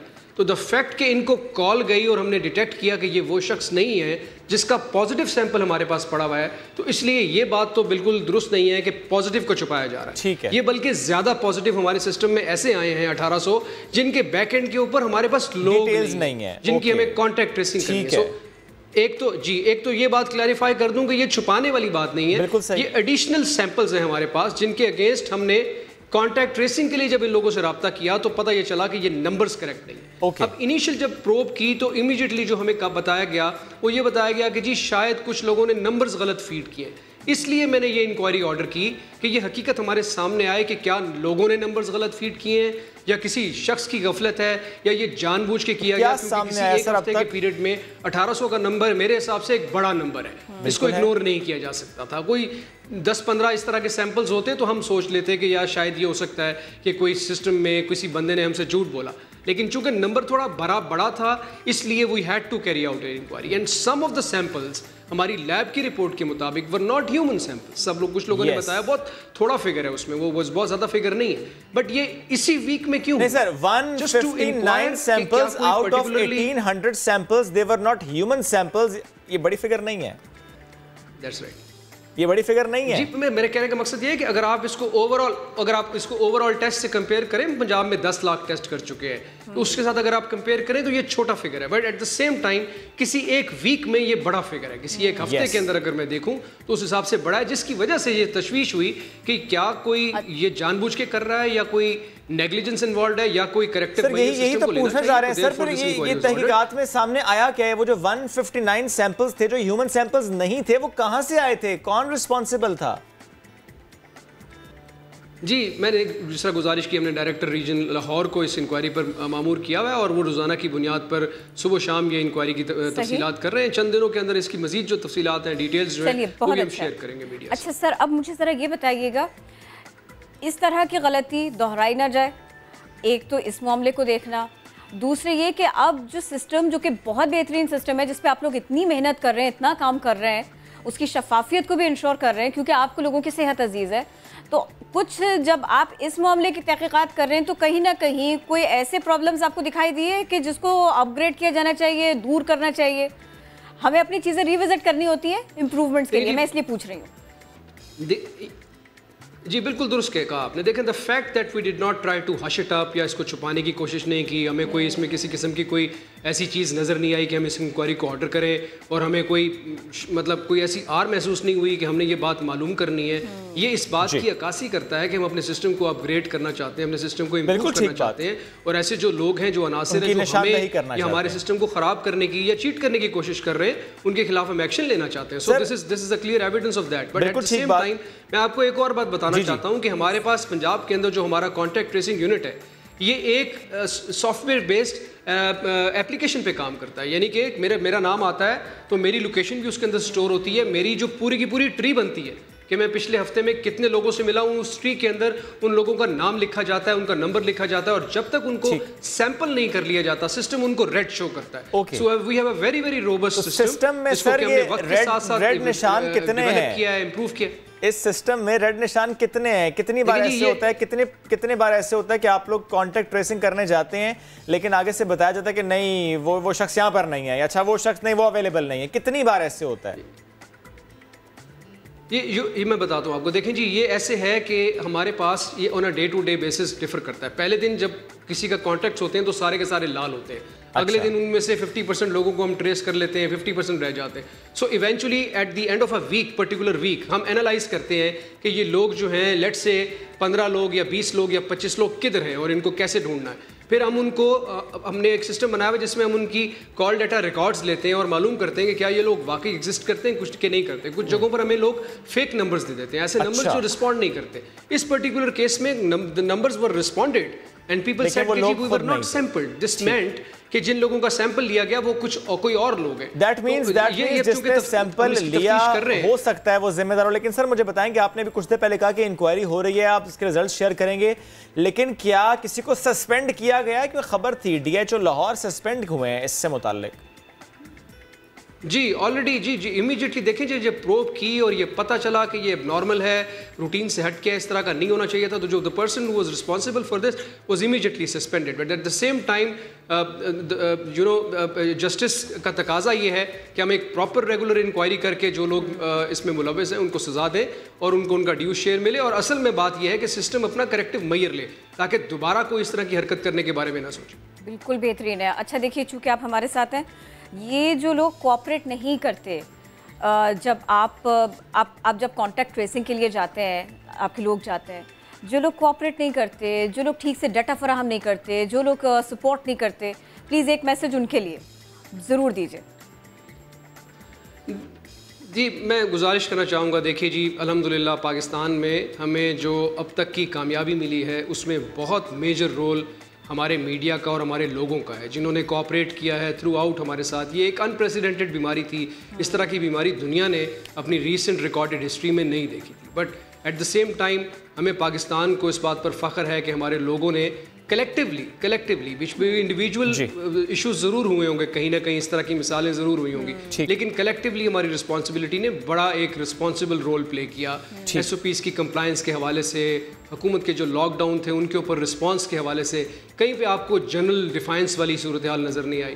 तो ये जो सारा का सारा एक्शन या ये जो प्लान बनाया हुआ है, ये आप लोगों की बेहतरी के लिए बनाया हुआ है। सो हमारा मकसद ये है कि सोसाइटी में जहाँ कहीं ये वायरस मौजूद हो उसको आइसोलेट किया जाए। हम सबकी जिम्मेदारी है सर कि हम सपोर्ट करें, आपके करीबी लोगों को बचाया जाए। ये हम सबकी जिम्मेदारी है कि हम इस सिस्टम को सपोर्ट करें, क्योंकि हम सब ने मिलकर इस कोरोना को यहाँ से भगाना। सर वक्त में एक बात और करना चाह रहा हूँ आपसे, ये कितनी तशवीशनाक बात है कि डेजिग्नेटेड प्लेस पर सैम्पलिंग नहीं होती, किट्स दे दी जाती हैं और फिर सैंपल होकर आ जाता है, फिर आपको मालूम ही नहीं होता वो सैंपल है एक्चुअली किसका। ये भी मामला तो रिपोर्ट हुए हैं पंजाब से। Just to get the negative report you do that. अच्छा जी, हमारे पास देखिए जी, पहली बात तो ये है कि ये बहुत शुरू में हमारे पास ये इशू आया कि जो हमारे VTMs जाते थे वो वापस आते थे तो उनकी आपस में कोड्स मैच नहीं करते थे। हमने इसमें बारकोडिंग कर दी है। अगर आप पंजाब के हमारे VTMs देखेंगे तो उसमें बारकोडिंग हुई है, यानी कि सिस्टम में बारकोड है। उस बारकोड ने मिसाल के तौर पर मुल्तान के किसी गाँव से वो सैंपल ड्रॉ किया गया है, तो बारकोड के अगेंस्ट उस वक्त जो नाम फीड होगा वो सिस्टम ऑटोमेटिकली डिटेक्ट करेगा। नहीं, ये प्राइवेट लेबोरेटरीज वाले भी इसी सिस्टम के तहत काम कर रहे हैं। प्राइवेट लेबॉर्टरीज की तरफ से शुरू में हमें इनिशियली ये प्रॉब्लम ज़रूर आया, जिसमें कि हमें एग्जैक्ट डिटेल्स लोगों की नहीं मिल रही थी। वो अब इसलिए नहीं आ रहा बिकॉज हमने चूंकि इसको पंजाब हेल्थ केयर कमीशन के थ्रू रेगुलेट किया और फिर ऐसी कुछ लेबॉर्टरीज रहीम यार खान में सामने आई जिन्होंने कोऑपरेट नहीं किया, तो उनको वक्ती तौर पर उनके खिलाफ जो है वो एक्शन लिया गया। तो फॉर उसके बाद फिर वो इशू ऐसा मामला कहीं से भी हमारे पास कोई इक्का दुक्का जी एज सच सिस्टम में इस तरह की चीटिंग रिपोर्ट नहीं हो रही। कोई इक्का दुक्का को बंदा इस तरह से करता है तो उसको बहरहाल इवेंचुअली हम जाके ट्रेस आउट कर लेते हैं, क्योंकि एक कॉम्प्रिहेंसिव कॉन्टैक्ट ट्रेसिंग यूनिट बना हुआ है। मैं आपको एक और बात बताना चाहूँगा कि पंजाब के अंदर हम एक शख्स के अगेंस्ट, एक पॉजिटिव शख्स के अगेंस्ट आजकल 24 कॉन्टैक्ट्स को सैंपल। ओके, 24 जो है लोग उनका आप सैंपल करते हैं। सर बहुत शुक्रिया कैप्टन उस्मान साहब, secretary primary and secondary health के पंजाब साथ मौजूद थे आप, और कोरोना से मुतालिक कॉन्टैक्ट ट्रेसिंग से मुतालिक आज हम बात कर रहे थे, और जो स्टैट्स गलत रिपोर्ट में उससे मुतालिक हकीकत क्या है उससे मुतालिक हमने बात की। ब्रेक लेते हैं, वापस आते हैं।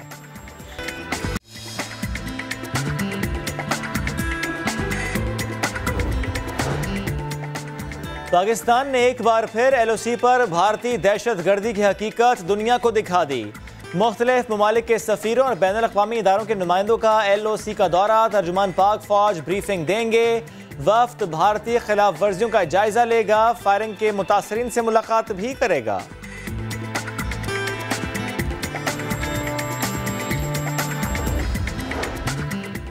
चार सद्दा की सर जुड़ी बहनें सफ़ा और मरवा कामयाब ऑपरेशन के बाद आज लंदन से पाकिस्तान पहुंचेंगी। लंदन में 2 बरस के दौरान 5 बड़ी सर्जरीज के जरिए दोनों के सर अलग किए गए। अब बहनों को खुशामदीद कहने की तैयारियां की जा रही हैं।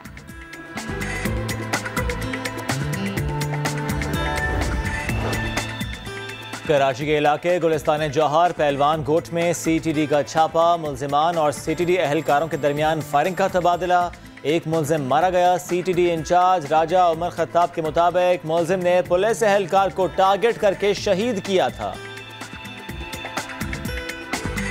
तो ये नवाज शरीफ साहब को इसका इल्म नहीं था? नहीं, मुझे इल्म का पता नहीं है कि उनको इल्म था या नहीं था, या उनको बाद में इल्म हुआ, लेकिन ना इन इश्यूज पे पॉलिटिकल क़यादत को बुलाना चाहिए, ना पॉलिटिकल क़यादत को जाना चाहिए। ये इश्यूज डिस्कस करने के लिए जिसने आना है वो पार्लियामेंट आए।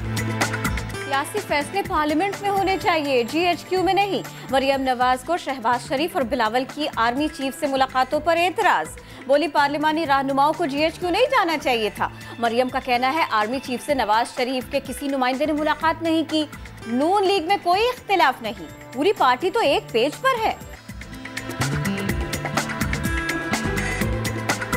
मोहम्मद जुबैर साहब ने 2 मरतबा चीफ ऑफ आर्मी स्टाफ से मुलाकात की, एक दफ़ा अगस्त के आखिरी हफ्ते में और दूसरी मरतबा 7 सितंबर को उनकी चीफ ऑफ आर्मी स्टाफ से मुलाकात हुई, जिसमें DJI भी मौजूद थे, और दोनों मुलाकातों में उन्होंने मियां नवाज शरीफ साहब और मरियम नवाज साहिबा के हवाले से ही बातचीत की। लीगी रहनुमा मोहम्मद जुबैर ने 2 बार आर्मी चीफ से मुलाकातें की। दोनों मुलाकातें मोहम्मद जुबैर की दरखास्त पर हुई। DGISPR major general Babar Iftikhar ने बता दिया, कहा आर्मी चीफ ने वाज़ेह किया कि कानूनी मसाइल अदालतों में और सियासी मामलात पार्लियामेंट में हल होंगे। कराची में 10 से 12 घंटे लोड शेडिंग के इलेक्ट्रिक ने कराची के अवाम की जिंदगी मुश्किल कर दी। मुस्तस्ना इलाकों में भी घंटों बिजली गायब रहना मामूल बन गया कि इलेक्ट्रिक ने गैस सप्लाई में कमी को बिजली की पैदावारी सलाहियत मुतासिर करने का जिम्मेदार करार दिया।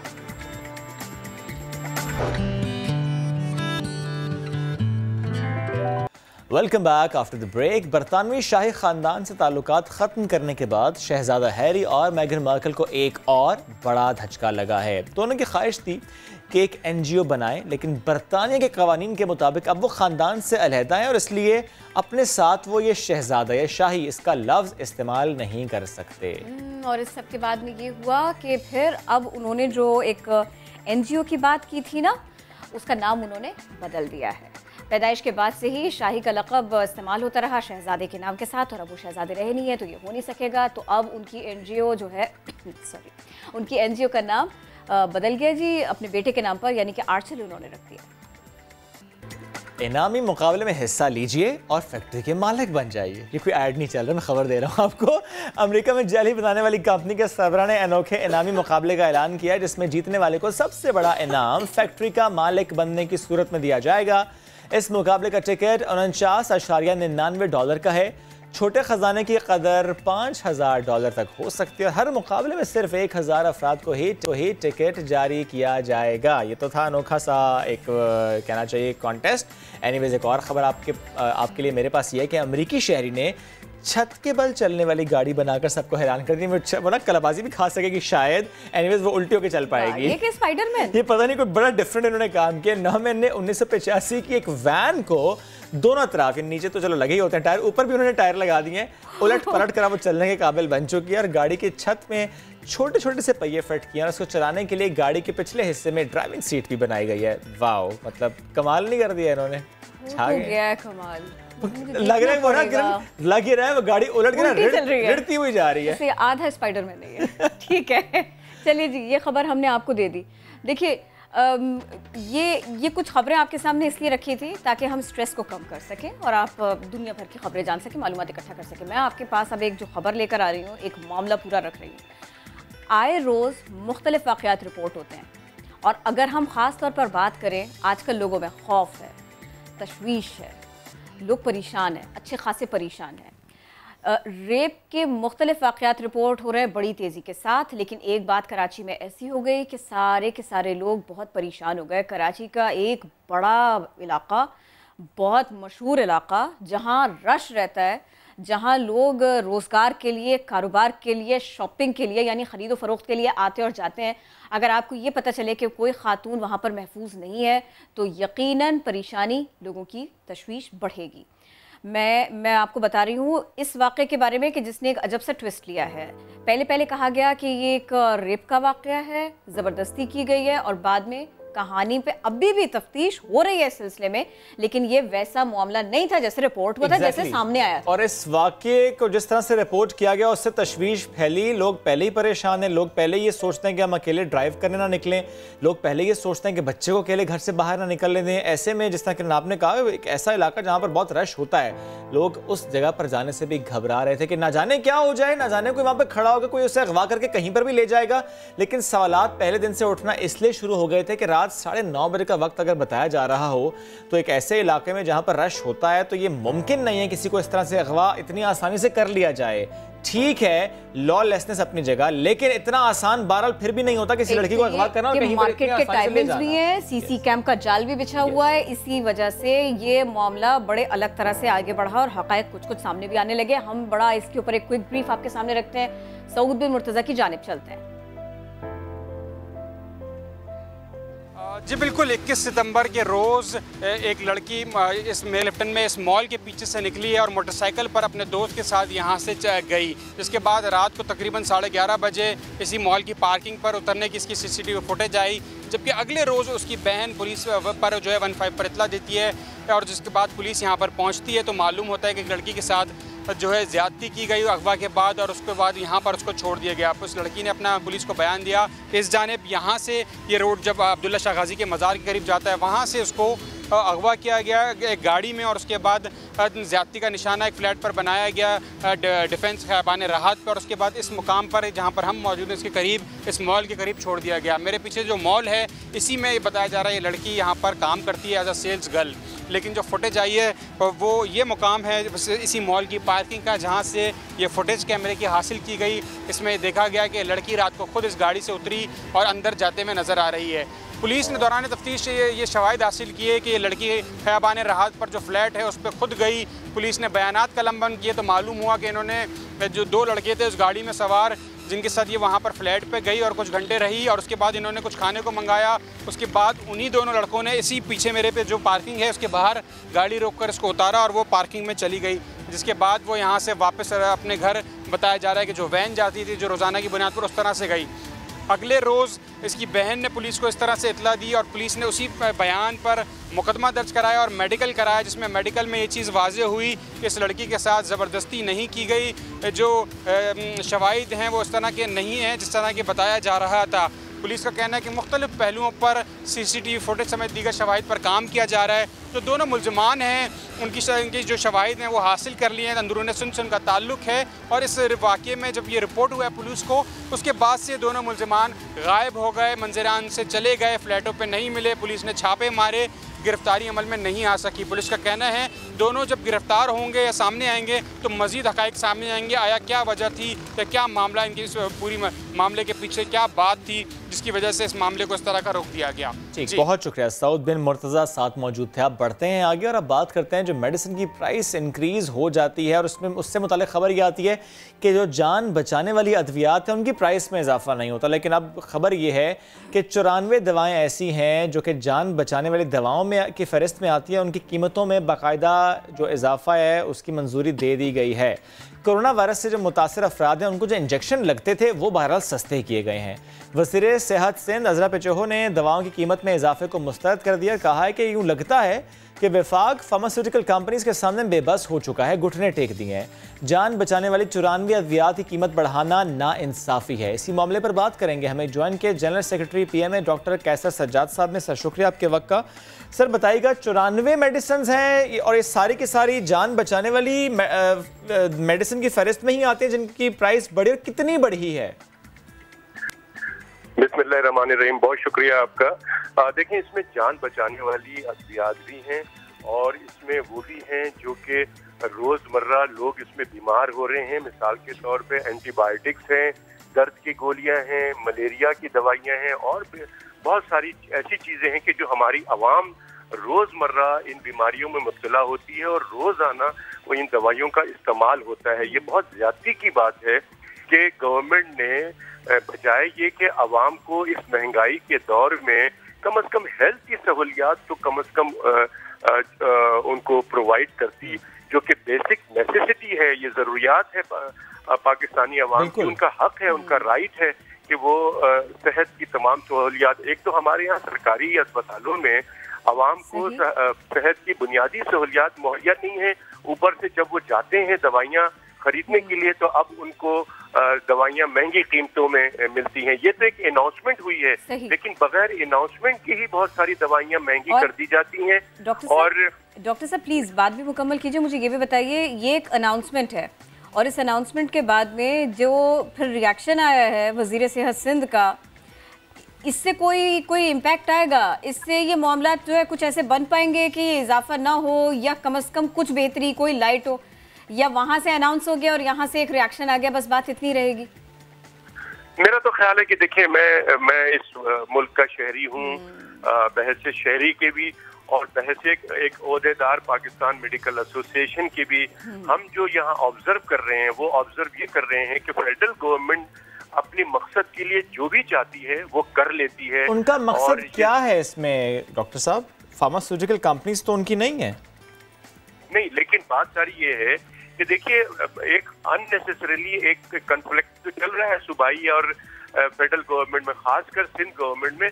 और नहीं, लेकिन सर ये जो नोटिफिकेशन है इसका इतलाक क्या सिर्फ सिंध के लिए है? ये दवाइयाँ सिर्फ सिंध में महंगी हुई हैं? पूरे पाकिस्तान के लिए है।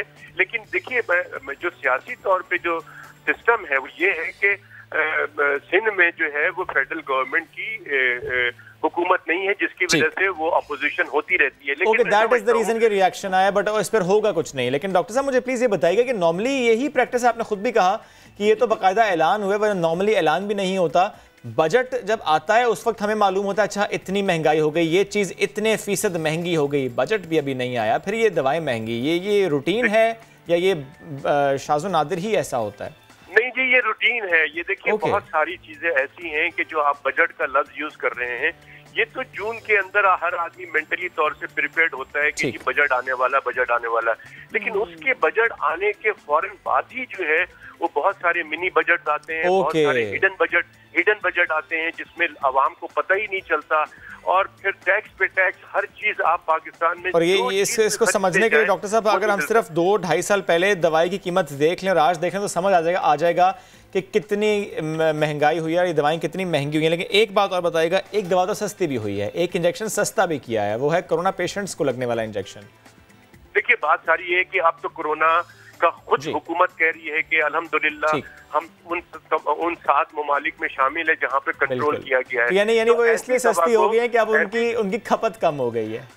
लेकिन उसकी खपत कम, ऐसी दवा जिसका खपत कम है उसको आपने सस्ता कर दिया है, और जिसकी खपत ज्यादा है, जो जान बचाने वाली अद्वियात हैं, उनकी आपने प्राइस बढ़ाई है। डॉक्टर साहब शुक्रिया, साथ मौजूद थे आप और इससे मुतालिक हमसे गुफ्तगू कर रहे थे। चलिए जी, बिजनेस है साथ के साथ है तो सही।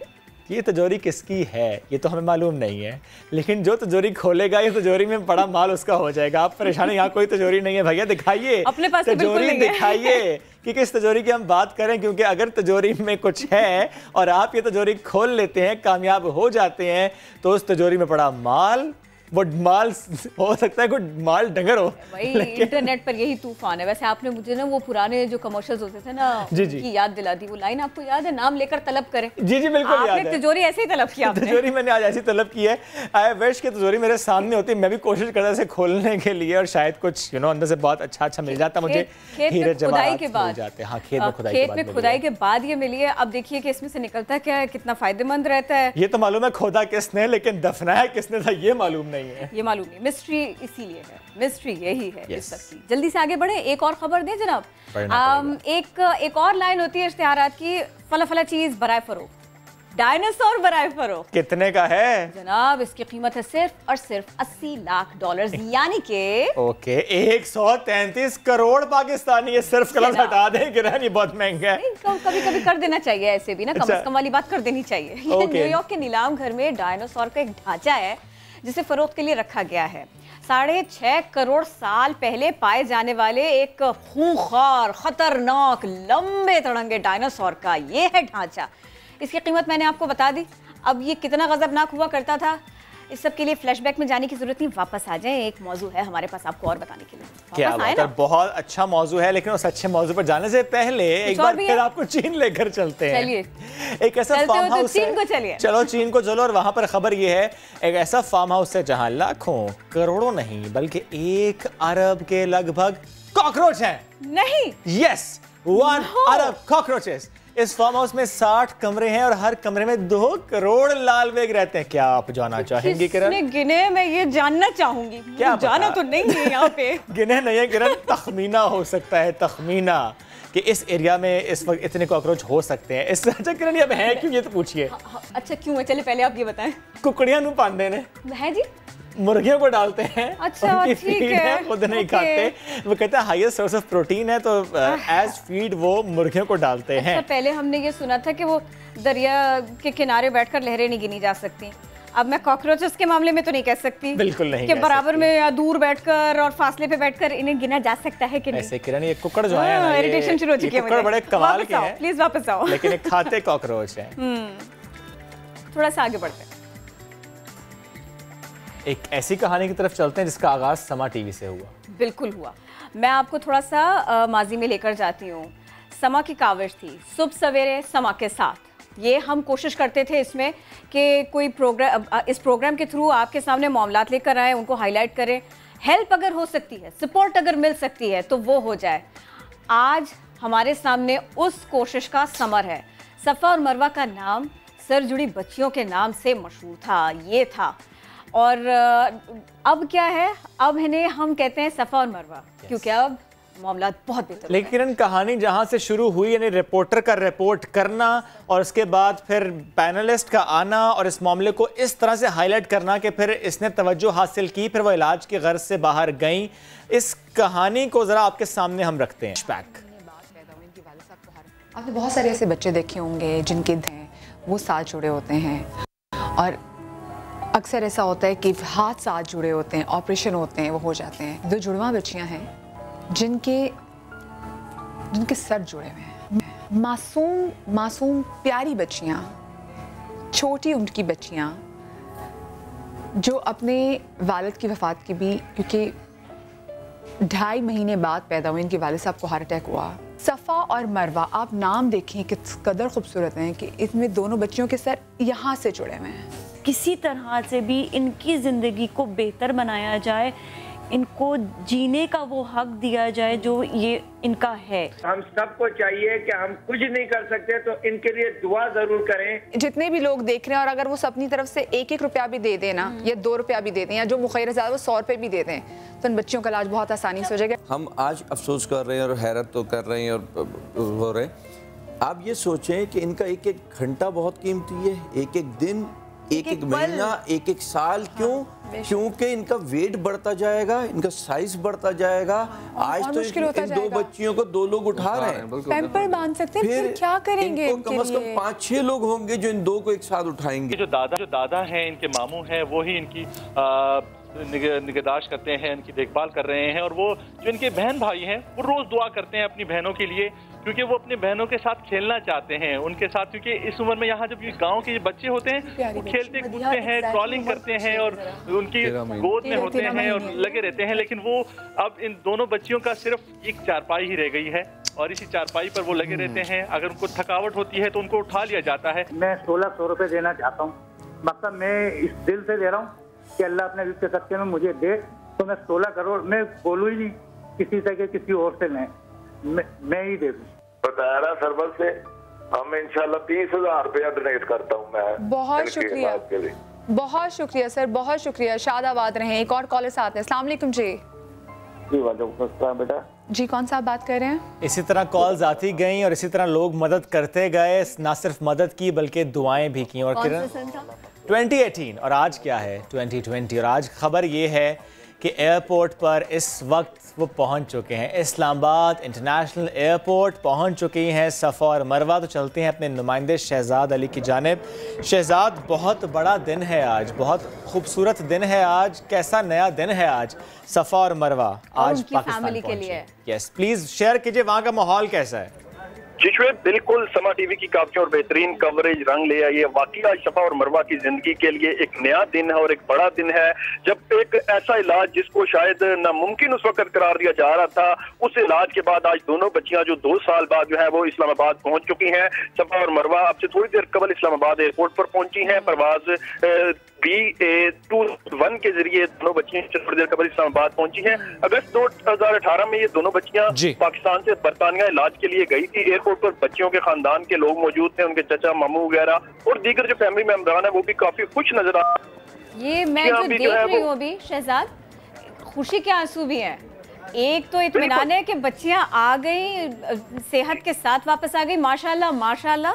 दूसरे ये कि हम तो समा फैमिली समझा हमने, इनकी फैमिली, मुझे थोड़े से इनके तासुरात बताइए। जी बिल्कुल किरण, हमारी इनके फैमिली मेंबरान से बात हुई और सुबह से हम यहाँ पर मौजूद हैं 7 बजे से इस्लामाबाद एयरपोर्ट पर। और उनकी फैमिली के जितने भी अफराद हैं वो इस हवाले से समा के खुसूसी तौर पर शुक्र अदा कर रहे हैं। वो कह रहे हैं कि समा ने हमारा बच्चियों की पैदाइश से लेके आज तक भरपूर तरीके से बिल्कुल शहजाद, समा वसीला बना, समा वसीला बना। शहजाद साथ रहिएगा। अब हम उस शख्स की जानिब चलते हैं, मैं कहूँगा कि सबसे ज़्यादा क्रेडिट जाता है हमारे रिपोर्टर हैं एजाज़ खालिद, क्योंकि ज़ाहिर है उन्होंने रिपोर्ट किया और उसके बाद ना सिर्फ ये समा टीवी के शोज़ का हिस्सा बना, सोशल मीडिया पर लोगों ने इस पर आवाज़ उठाई, इस पर हुकूमतों ने आवाज़ उठाई। एजाज़ खालिद, एजाज़, इससे पहले कि मैं आपसे ये पूछूं कि आज वहाँ पर क्या तैयारियां हैं, इस्तकबाल की क्या तैयारियां, मुझे आपके तासुरात जानने हैं। आप खुद कितना खुश हैं, एक रिपोर्टर कितना खुश है कि उसने रिपोर्ट किया, इस दिल से रिपोर्ट किया कि अल्लाह करे, इस दुआ से रिपोर्ट किया कि ये काम हो जाए, इनकी ज़िंदगी संवर जाए, बदल जाए, वो काम आज हो गया। जी बिल्कुल, सफ़ा और मरवा जो है वो हम जब कहते हैं तो हम कहते हैं कि यार समा की सफ़ा और मरवा, यानी समा ने जो कवरेज दी और नामुमकिन को मुमकिन बनाया। 1600 रुपये से जो हमने इमदाद का आगाज़ किया था मॉर्निंग शो में वो हो गया और आज 30 करोड़ से ऊपर की लागत उस पर आई है। एक ही शख्स ने, मुर्तज़ा लाकानी ने, अपनी बेटियां समझ के उस पर 30 करोड़ से ज़ायद की रकम लगा दी। पूरे पाकिस्तानियों ने, पूरी कौम ने दुआएं की, हर किसी ने किसी ने दुआएं की तो किसी ने पैसे लगाए। यहाँ ये भी बताता चलूँ कि यहाँ पर आज ये महसूस हो रहा है कि सहाफ़त हो गई बिल्कुल, यानी कुछ कर दिखाया हमने। और ये भी बताता जो रिस्पॉन्सिबिलिटी होती है हमारे कंधों पर, हमने वो उसको समझा और हमने उस पर इससे समत में काम किया। जब आपने इस खबर के ऊपर काम करना शुरू किया था, बच्चियों को आप खुद देखने के लिए गए, खबर आप तक पहुंची, आपने काम किया, फिर उसके बाद में आपने कहा कि नहीं, इस मामले को तो मैं उठाऊंगा, आगे लेकर जाऊंगा। आज मैं सवेरे आई तो मुझे हमारे जो टीम मेंबर है नैयर भाई, उन्होंने मुझे बताया कि हम सब एक्साइटेड थे कि किसी तरह से कितनी जल्दी हम इन बच्चियों को बिल्कुल हंसता खेलता गीत गाता देखें। आप मुझे थोड़ा सा बताएंगे, किसी भी लम्हे आपको ऐसा लगा कि मैं इतनी तगोदो कर रहा हूँ, इतनी मेहनत कर रहा हूँ, कहीं ऐसा तो नहीं होगा खुदा ना खास्ता मेहनत मेरी रायगा जाए, कहीं ऐसा तो नहीं होगा खुदा ना खास्ता जो टारगेट बनाया, जितनी मदद की ज़रूरत है वो ना हो पाए?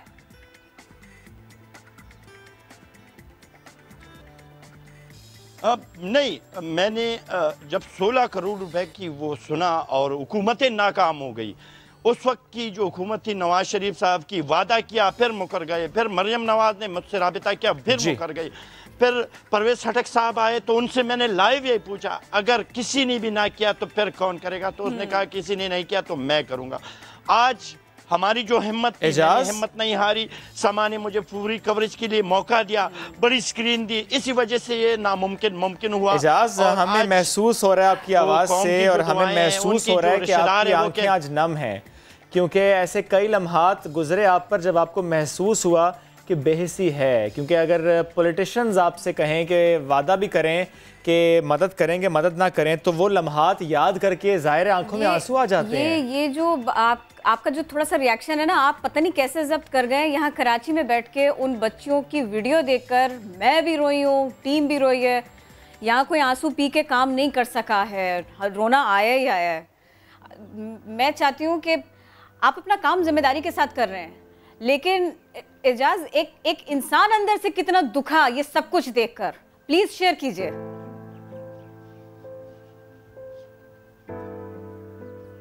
जब मैं यहाँ पर पहली दफा आया तो इन लोगों ने मुझे मना भी किया कि लोग आते हैं सिर्फ फेसबुक पे डाल देते हैं, सिर्फ हमारे बच्चों को लोग नमूनों के तौर पर देखने आते हैं, हम कवरेज नहीं देंगे आप। फिर मैंने इसके साथ वादा किया और आज वो वादा मैं पार के साथ कहता हूँ कि वो वफा हुआ। एजाज, मैं पता है लोग बड़े आराम से कह देते हैं, बहुत आराम से कह देते हैं कि आप लोगों का जो काम है, एक रिपोर्टर का जो काम है, वो तो रोना भूल जाता है। उसको तो सिर्फ दुख रिपोर्ट करना होता है, फील करना तो उसके बस की बात नहीं होती। एजाज, ज़रा आज आप हमारे देखने वालों को बताएंगे कि जब्त कितना मुश्किल हो जाता है। हमारा काम जज्बात को दूर रख के रिपोर्ट करना है, लेकिन ये बहुत मुश्किल हो जाता है। सफ़ा और मरवा के लिए तो बहुत मुश्किल था, इस मामले में तो आपके लिए बहुत मुश्किल था।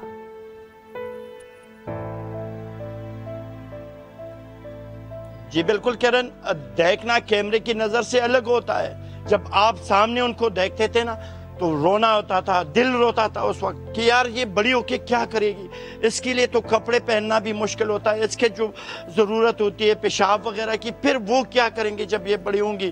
खुदा ना ख्वास्ता मेरे दिल में ये भी था कि अगर खुदा ना ख्वास्ता आज तो ये एक बीमार हो जाती है तो दूसरे को भी ले जाना पड़ता है, अगर कल एक एक्सपायर हो गई, खुदा ना हुआ की मौत हो गई, तो दूसरे के साथ क्या करेंगे, दोनों को तो अपनाएंगे। ये सब देखना तो पड़ता है इसी मिशन की ये देखना नहीं किरण, ये सिर्फ जो उन्होंने सोचा भी कितना तकलीफ दे था। प्लीज मुझे एक बात बताइए एजाज, जिस वक्त आपने कोशिश की, जिस वक्त आपसे पॉलिटिशियंस ने वादे किए, फिर आपने उनको कांटेक्ट किया कि ये वादा वफा हो जाए किसी तरह, और जब आपको कोई रिस्पॉन्स नहीं मिला, वो तो इंसान क्या सोचे उस वक्त, कितना बेबस खुद को महसूस करता है।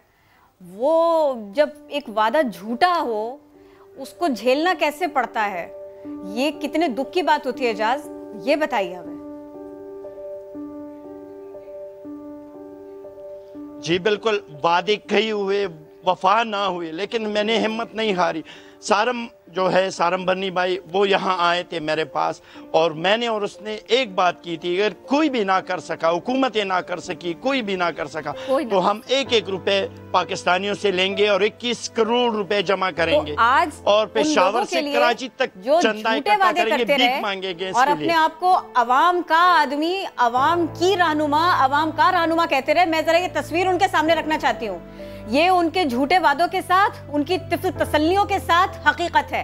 कल से आज तक का सफर, 2018 से आज तक का सफर, ये देखिए तो सही, मासूम बच्चियां, उनकी परेशानी, और आज अल्हम्दुलिल्लाह माशाअल्लाह सफ़ा मरवा वापस आई है और सेहत याब होके वापस आई हैं, अपने इंडिविजुअल लाइफ गुजारेंगे वो। एजाज, लास्टली मुझे ये बता दें, जब पहली बार आपने तस्वीर देखी ऑपरेशन के बाद इनकी, जब ये 2 अलग इंडिविजुअल के तौर पर सामने आई, वो लम्हा कितना खूबसूरत था और उस लम्हे क्या सोच रहे थे आप?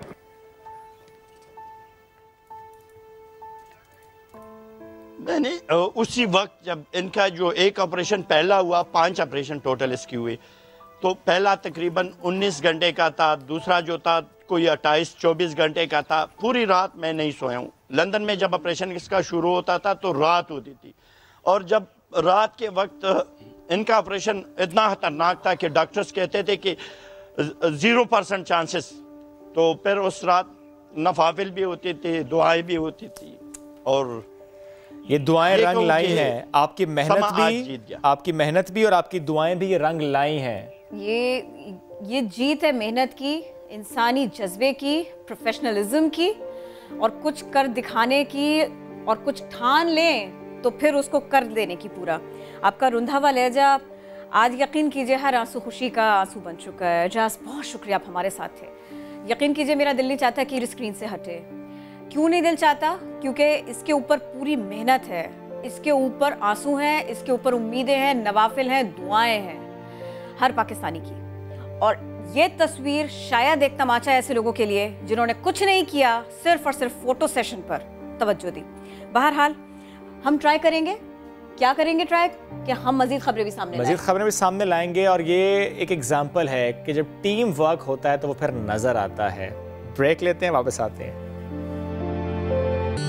Welcome back. हर शोबे में इनोवेशन आ रही है, इनोवेशन लाई जा रही है, और ये बहुत ज़रूरत है इस बात की। शोबे सेहत की आज हम बात करें, किस तरीके से यहाँ पर तरक्की हो रही है। पाकिस्तान में अब नए डॉक्टर्स ये जो सीख रहे हैं, इनकी नई टेक्नोलॉजीज मुतारिफ कराई जा रही हैं। ख़ास तौर पर वो मेडिकल स्टूडेंट्स जो गायनेकोलॉजिस्ट बनना चाहते हैं, उनके लिए सिमुलेटर तैयार हुआ है जिसके ज़रिए वो ज़िंदगी से मुताल्लिक तालीम हासिल कर सकेंगे, पेचीदगियों को बहुत वाज़े तौर पर देख सकेंगे, समझ सकेंगे। यानी ऑपरेशन से पहले ऑपरेशन के सारे मराहिल, जिस्मानी साख्त और इस सब के अलावा कॉम्प्लिकेशन क्या आ सकती है, ये कोई सिखाए बताए और फिर उसके बाद में आप जाके ऑपरेशन करें, नहीं। ऑपरेशन से पहले ऑपरेशन होगा कैसे, इस सब का फ़ायदा है ये। अब सिर्फ यही नहीं कि इससे एक्सपर्टीज़ बढ़ेगी, बल्कि ये भी है इस सिलसिले में कि इस सब के बाद अगर कहीं किसी से कोई चूक हुई है तो वो भी बहुत ईजीली सामने आ सकेगा। और इसका जो एक तासुर है, जो इसका एक मुकम्मल इम्पैक्ट है, वो ये रहेगा कि जो सेहत आम्मा है ख़वातीन की, बच्चों की, लेबर से मुताल्लिक़ हो, ज़िंदगी से मुताल्लिक़ हो, हार्ट से मुताल्लिक़ हो, बच्चों की सेहत का मामला हो, इस सब में बहुत बेहतरी आ सकेगी। आपके इल्म में होगा कि डायग्नोसिस और उसके बाद में उसका इलाज, मुआलजा, और फिर वो हो बिल्कुल माहिराना अंदाज में, इतनी मालूमात के साथ में। तो भाई ये बहुत बड़ा कदम है। आज हम इसी के ऊपर बात करेंगे। हमें ज्वाइन किया है हेल्थ केयर एजुकेशनिस्ट सरमद ने और media and communications expert Ghulam Nabi ने। आप दोनों का हम शुक्रिया करते हैं, आपने आज वक्त निकाला। सरमद, मैं आपकी तरफ पहले आना चाहूँगा, थोड़ा सा एक्सप्लेन कीजिएगा मुझे। यूँ तो हमने पिक किया है इसको एज गायनेकोलॉजी टॉपिक, लेकिन ज़ाहिर है ये इन दिस हेल्थ प्रोफेशन, ये तो हर फील्ड में आप लोग इसको यूज़ कर रहे हैं। ये कितना रिक्वायर्ड है, इससे कितना फ़ायदा हो रहा है, ये प्लीज़ एक्सप्लेन कीजिए। तो बेसिकली जो हेल्थ केयर सिमुलेशन है, जिसको हम कहते हैं कि एक तरह से रेप्लिकेट करना या एक तरीके से किसी भी चीज़ की जो है वो अदायगी करने से पहले प्रैक्टिस करना।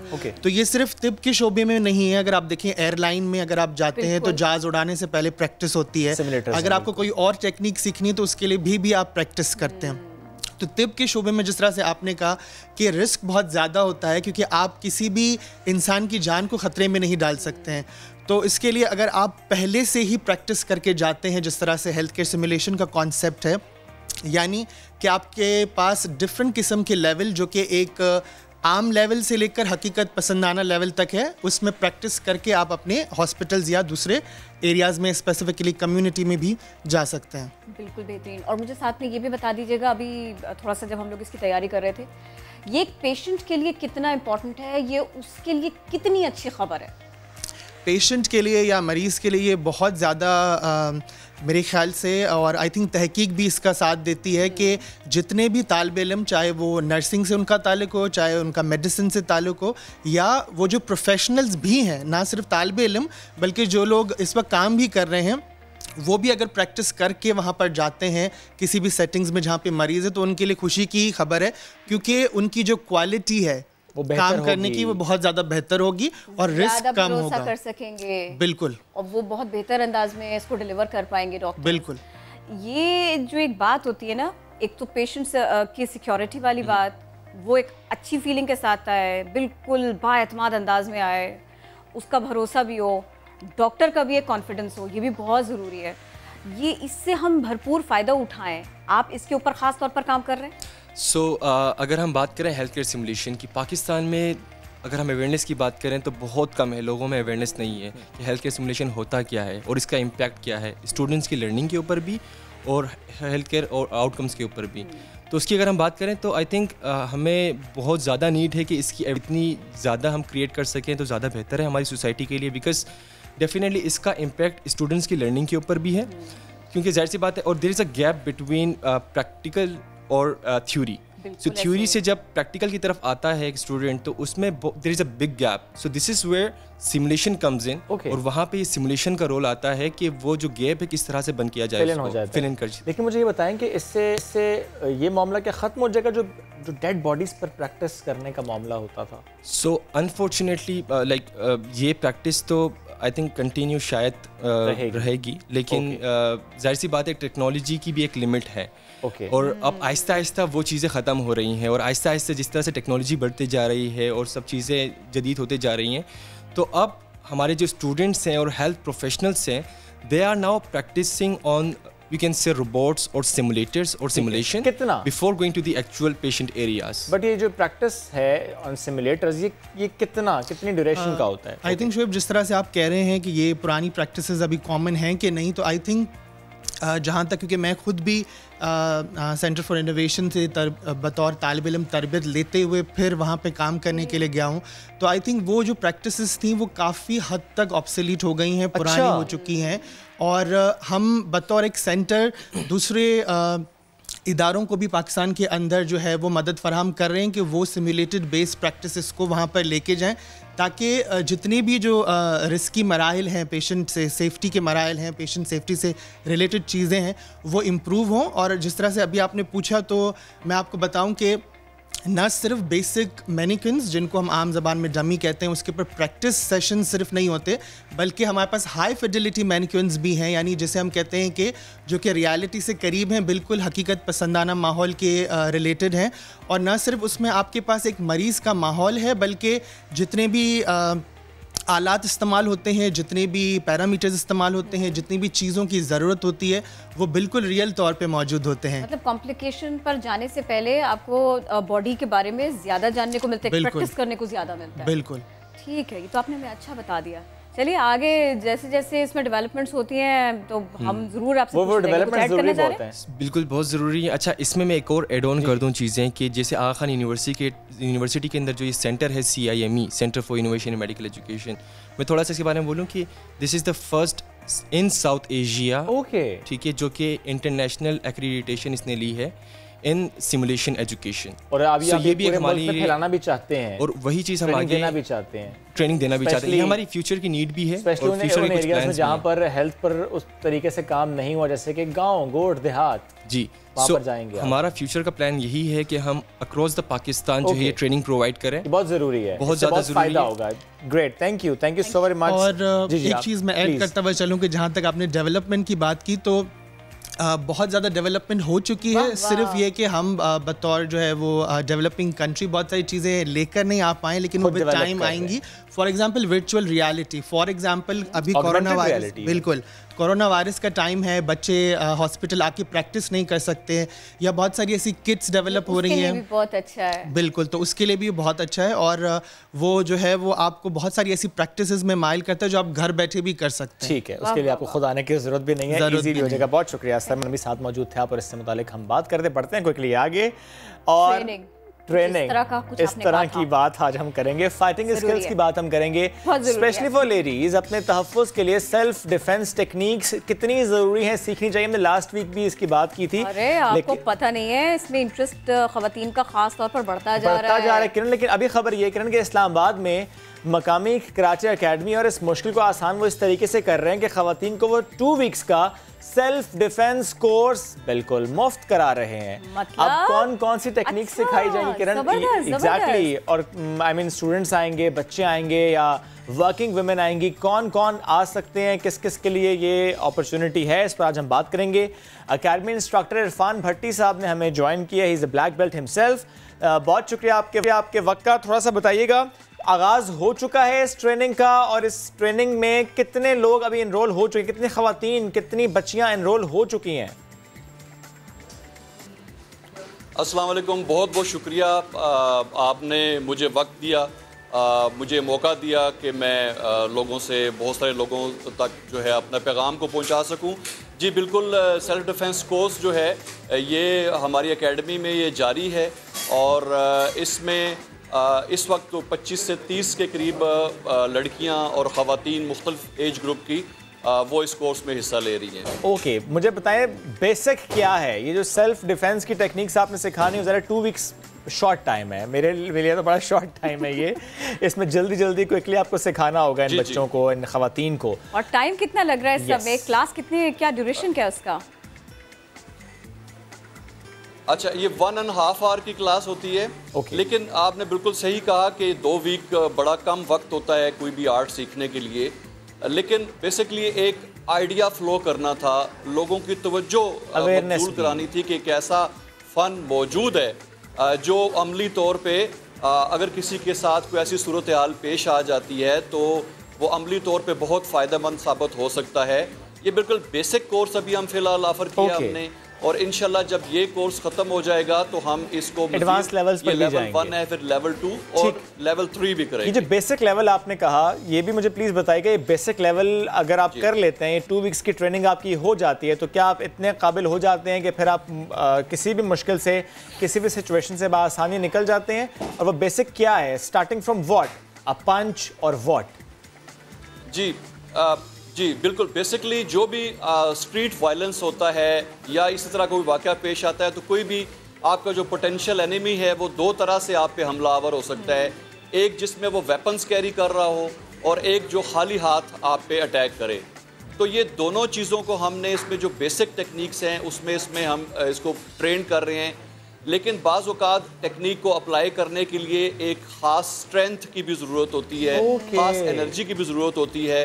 तो जब ये जो टेक्निक्स हम सिखाएंगे, जब इसको इन्हीं टेक्निक्स को अच्छी तरह कुछ मज़ीद वक्त के लिए जो ख़वातीन हैं वो अपने आप को ट्रेन करेंगी तो प्रैक्टिकली जो है ये सारी टेक्निक्स ऐसी हैं कि जो काम आ सकती हैं। मैं इसको ऐसे देख सकती हूँ सर, मैं इसको ऐसे देख सकती हूँ कि आफ्टर 2 वीक्स आपकी जो भी स्ट्रेंथ हो, आपने कितना भी प्रैक्टिस किया हो, कम से कम एक खातून इन 2 हफ्ते, ये 1.5 घंटे की क्लास लेने के बाद इस लायक तो होगी कि वो थोड़ा सा सही लेकिन खुद को सेव कर सके, एटलीस्ट इतना कर सके कि वो जो प्रॉब्लम वाला एरिया है उससे वो निकल सके, उससे वो भाग सके। क्या 2 हफ्ते में कम से कम इतना हो सकता है? अच्छा, एक चीज़ होती है सीखना और एक होता है उसको ट्रेन करना। तो 2 हफ्ते में जो टेक्निक्स आप सीखेंगे वो सीखने की हद तक तो काफ़ी हैं, लेकिन जैसे कि मैंने कहा कि इसकी आगे फर्दर ट्रेनिंग करेंगे वो खुद, वो फिर रोजाना की बेसिस पे। अच्छा ये बताइए, जब आप क्लास दे रहे होते हैं तो सबसे पहले, सॉरी बात कट रही है, जब आप उनको क्लास दे रहे होते हैं, सिखा रहे होते हैं, चाहे वो किसी भी एज ग्रुप से हो, क्या आपका फोकस पहले इसके ऊपर होता है कि पैनिक ना करें, इसको कैसे कंट्रोल करें? ये सबसे पहली बात है, ये तरजीह है। जी बिल्कुल, देखिए ये हमने जो ये मार्शल आर्ट्स की जो ट्रेनिंग करा रहे हैं सेल्फ डिफेंस की, इसमें सिर्फ टेक्निक सिखाना ही नहीं है, बल्कि कुछ साइकोलॉजिस्ट भी हमारे साथ हैं जो लड़कियों को और ख़वातीन को इस हवाले से भी गाइड करेंगे कि किसी सिचुएशन को एतमाद के साथ खाली डील कर लेना, खड़े हो जाना, सामना कर लेना, ज़रूरी नहीं होता कि आप जो है वो फिजिकल किसी उसमें आए। उसके अलावा भी बड़ी हद तक अगर आप पुरएतमाद रहेंगे तो सिचुएशन को डील कर सकते हैं। वैसे भी आप इसको, ये तो मैंडेटरी हो जाना चाहिए। अब self defence techniques in school, colleges, universities, ये तो मैंडेटरी हो जाना चाहिए कि सिखाना है, ना सिर्फ ख़वातीन बल्कि मर्दों को भी। बहुत शुक्रिया सर, साथ मौजूद थे आप, हमसे गुफ्तगू कर रहे थे। आपने तो बड़ा अच्छा काम ये किया कि आप इसको फ्री ऑफ कॉस्ट बच्चियों को और ख़वातीन को सिखा रहे हैं। एनीवेज जी, बढ़ते हैं आगे। पॉलिटिकल एक और हमारे पास खबर ये है कि तब्दीली किस तरह से आ सकती है और तब्दीली किस तरह से आ रही है। इंक्लूसिव सोसाइटी जब हम बनाने की बात करते हैं उसमें ज़्यादा पॉलिटिक्स की बात भी हमें लाजमी करनी पड़ती है कि ज़ाहिर कुछ ऐसे मामलात होते हैं ट्रांसजेंडर्स के, कुछ ऐसे मामलात होते हैं पीपल विद डिफरेंट एबिलिटी के, जिनकी आवाज़ ऐवानों में नहीं पहुँचती, जिनके जो चैलेंजेस हैं उनको किस तरह से हल करना है उससे मुतालिक आवाज़ उस तरीके से उठाई नहीं जाती। इस्लामाबाद में ख्वाजा सराओं के हुकूक के लिए सरगर्म कारकुन है नदीम कशिश। इन्होंने सियासी जमात बनाने का ऐलान किया है और इसमें उन्होंने कहा है कि ना सिर्फ ट्रांसजेंडर्स बल्कि कोई भी मेल और फीमेल वो इस पार्टी का हिस्सा बन सकता है। और जब हम एक सोसाइटी की बात करते हैं तो न सिर्फ ये कि ट्रांसजेंडर को अपने मसाइल बताने और उनके हल की कोशिश करने का पूरा मौका मिलना चाहिए, बल्कि उनको बिल्कुल ठीक वैसे ही उनके मसाइल समझने वाले भी दरकार हैं। और हमारी सोसाइटी में ऐसे ही लोगों को सामने लाने के लिए ये कोशिश की गई है। तो जनाब अब हम इसी बारे में बात करेंगे। मुख्तलिफ सवाल हैं हमारे पास, ये सारे के सारे सवाल हम रखेंगे जनाब नदीम कशिश और उनके वकील चौधरी नदीम एडवोकेट के सामने। आप दोनों को खुशामदीद। कैसे हैं आप? ये बताइए कब पार्टी रजिस्टर कराने जा रहे हैं, नाम क्या होगा इसका, लोगो क्या होगा, क्योंकि एक पार्टी है तो उसका नाम भी है, उसका परचम भी है। जी वालेकुम अस्सलाम, और आपका बहुत बहुत शुक्रिया कि आप लोगों ने हमें पहले ही आपकी कैंपेन में हमारे पहले समा ने हमारा साथ दिया और हमें इज़्ज़त अफजाई दी, इसके लिए हम बहुत बहुत शुक्रिया अदा करते हैं। और जो पार्टी का नाम है वो आज़ादी पार्टी है। आज़ादी का मकसद ये नहीं कि 70 साल से पाकिस्तान जो बना है उसमें ख्वाजा सराओं को जो हकूक़ हैं वो जो कोई भी किसी भी पार्टी ने उसको अपने मंशूर का हिस्सा नहीं बनाया, कोई उनको साथ लेके नहीं चला फलाह की तरफ, और जो उनके अपने वालिदैन थे वो तक उनके साथ नहीं चल सके। तो एक मुल्क के शहरी होने की हैसियत से ख्वाजा सरा एक अलग बात है, उसकी सिन्फ और जिन्स की अलग बात है, मगर उसका शहरी होना तो एक कबूल करना चाहिए ना। उस शहरी होने के नाते की वजह से हमने वो आज़ादी लेने के लिए आज़ादी पार्टी बनाई है अपनी, और उसमें वही लोग शामिल होंगे जिनको वो औरतें और वो मर्द जो आपने ठुकरा दिए हैं। आपने बताया ना, देखे जैसे वाइफ कल्चर भी एक चल रहा है और बैगिंग माफिया भी एक चल रहा है, बैंगिंग वो भी किसी मजबूरी के तहत रोड पे एक औरत और मर्द भी ऐसे कामों में मुलविस हैं। तो पाकिस्तान के शहरी, हम उनके लिए क्या कर सकते हैं, किस तरीके से उन तक पहुँचते हैं? हम लोगों के इर्द गिर्द वो रहते हैं, हम उनके बीच में से आए हैं, और जो बीच में से लोग आते हैं उनके जो उनके मसाइल के उस दर्द को महसूस करते हैं, तो वो चीज़ को आगे लेकर हम कामयाब हो सकते हैं। और हम ऐसी कोई चीज़ों के लिए नहीं आए, कोई सीट के लिए नहीं आए, कोई इतने बड़े हम ओहदों के लिए नहीं आए, हम लोग अपने लिए आए हैं और अपने मुल्क में अपने लिए जो कुछ जगह और गुंजाइश है वो मांगने के लिए आए हैं। आप न सिर्फ ये कि वो एक वॉइस है कि जिसके लिए आप अमलन बहुत कुछ करना चाहते हैं, ये हिम्मत बहुत कम लोग कर पाते हैं। यहाँ तो कल्चर ये है कि लोग वोट देने के लिए ज़रा कम निकले। आपने तो पॉलिटिक्स में आने का ऐलान किया, आप लोग तो इतना यही बात है जो कल्चर की आपने बात की है ना, तो कल्चर जो हमारा है ख्वाजा सरा कल्चर, ये कदीमी कल्चर है, ईवानों से ही चढ़ा हुआ है। आज फिर हमारे ईवान में हमारे लिए खाली थे। जब मुग़ल दौर था ईवान थे तो कोई वज़ीर भी था, कोई मुशीर भी था, कोई ख्वाजा सरा महल के अंदर भी काम करते थे, बहुत अच्छे काम इनसे लिए जाते थे। आज के ईवान में हम लोग नहीं हैं, दरबान भी नहीं है, वेटर भी नहीं है, किसी जगह पे भी नहीं खड़े आते।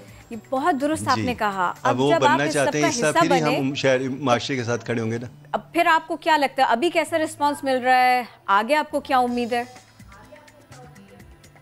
देखें, ये कोशिश मैंने शुरू की थी 20 साल पहले, और उसमें बहुत सारी चीज़ें ऐसी थी जैसे कि जिरगा सिस्टम में बैठ के सारे हमारे मसले हल होते थे। बाहर तो हमें कोई पूछता नहीं था, घर वाले में पूछते नहीं थी, हुकूमत हमारी जो माँ बनी है रियासत वो भी हमें नहीं पूछती थी। तो हम लोगों ने आपस में बैठ के गुरु सिस्टम में फैसले करने शुरू कर दिए। उसमें लेन देन और रस्म व रिवाज और इतने फंस गए कि उससे बाहर ही नहीं निकल सके थे आज तक। तो ये एक तरीका हमने सियासी निकाला है कि इसके अलावा एक हल होना चाहिए, माँ बाप के पास रहने का हल होना चाहिए, ताकि वो जो हमारा कल्चर है ख्वाजा सरा का, उसका नाम कोई गलत जो सारे इश्यूज हैं ये आप चाहते हैं कि मेन स्ट्रीम इश्यूज जो है ना उसके साथ डिस्कस हों। नदीम साहब, आप मुझे बताइएगा, पार्टी रजिस्टर करने का मरहला, ये बड़ा इंपॉर्टेंट मरहला होता है, कहाँ पर है ये? जी अस्सलाम वालेकुम। जी, अभी इलेक्शन कमीशन ऑफ पाकिस्तान में हम बाज़ाब्ता तौर पे एप्लीकेशन देंगे और पूरे पाकिस्तान से जो भी ट्रांसजेंडर कम्युनिटी है वो रब्ता कर रहे हैं, और तमाम लोगों की मुत्तफ़िका राय से प्रॉपर एक मंशूर बनाकर और इनकी जो आवाज़ है वो ऐवानों तक लेकर जाएंगे। और जो इनकी ज़रूरियात हैं, जिसमें तालीम है, सेहत है, और इनको एटलीस्ट ज़िंदा रहने का जो हक जो कि नहीं मिल पा रहा, उसके लिए जो चीज़ें हैं वो इंशाल्लाह जरूर इनके साथ होंगी। और काम होना है, अभी ज़रा पार्टी आपने रजिस्टर करानी है। इस वक्त कितने लोगों का ये काफिला बन चुका है? इनिशियली सही, लेकिन कितने लोग आ चुके? देखेंगे अभी हमने, क्योंकि नदीम कशीश ने 2 दिन पहले इस चीज़ का प्रेस कॉन्फ्रेंस में ऐलान किया है, तो अभी तो पहले इस्लामाबाद, रावलपिंडी और जेलम तक के ज़्यादा लोग थे। अब पूरे पाकिस्तान से बहुत ज़्यादा लोगों का मतलब है कि कॉल्स आ रही हैं और वो कह रही हैं हम आपके साथ शामिल होना चाह रहे हैं। जी बिल्कुल, वो अपने हकूक पे है और हमारे साथ खड़े होकर हमारी आवाज़ के साथ अपनी आवाज़ मिलाना चाहते हैं और इंशाल्लाह नंबर बहुत बड़ा है। मुझे एक बात बता दीजिए बिल्कुल जरूर इंशाल्लाह। मेरे पास 12-15 सेकंड से बमुश्किल मुझे ये बताइए कि खुदा न खास्ता वोट्स नहीं मिलते, लोग वो रिस्पांस नहीं देते जैसे आप लोग देख रहे हैं, दिल तो नहीं हारेंगे? आपका जज्बा वैसे ही रहेगा? जी बिल्कुल, जज्बा इससे मजीद तकवीत मिलेगी। हारने के बाद ही जीत की तरफ पहला कदम होता है। अगर ये शुरू न करते, वो एक कोटेशन है, well begin is half done. हर वो काम आता हो जाता है, शुरू नहीं। आपने मशल जलाई है, बहुत सुनो हमारे साथ है। जल्दी से अब हमें ना अल्लाह हाफ़िज़ की तरफ जाना पड़ेगा। मुलाकात करेंगे कल। अपना रखिए बहुत सा ख्याल। अल्लाह हाफ़िज़।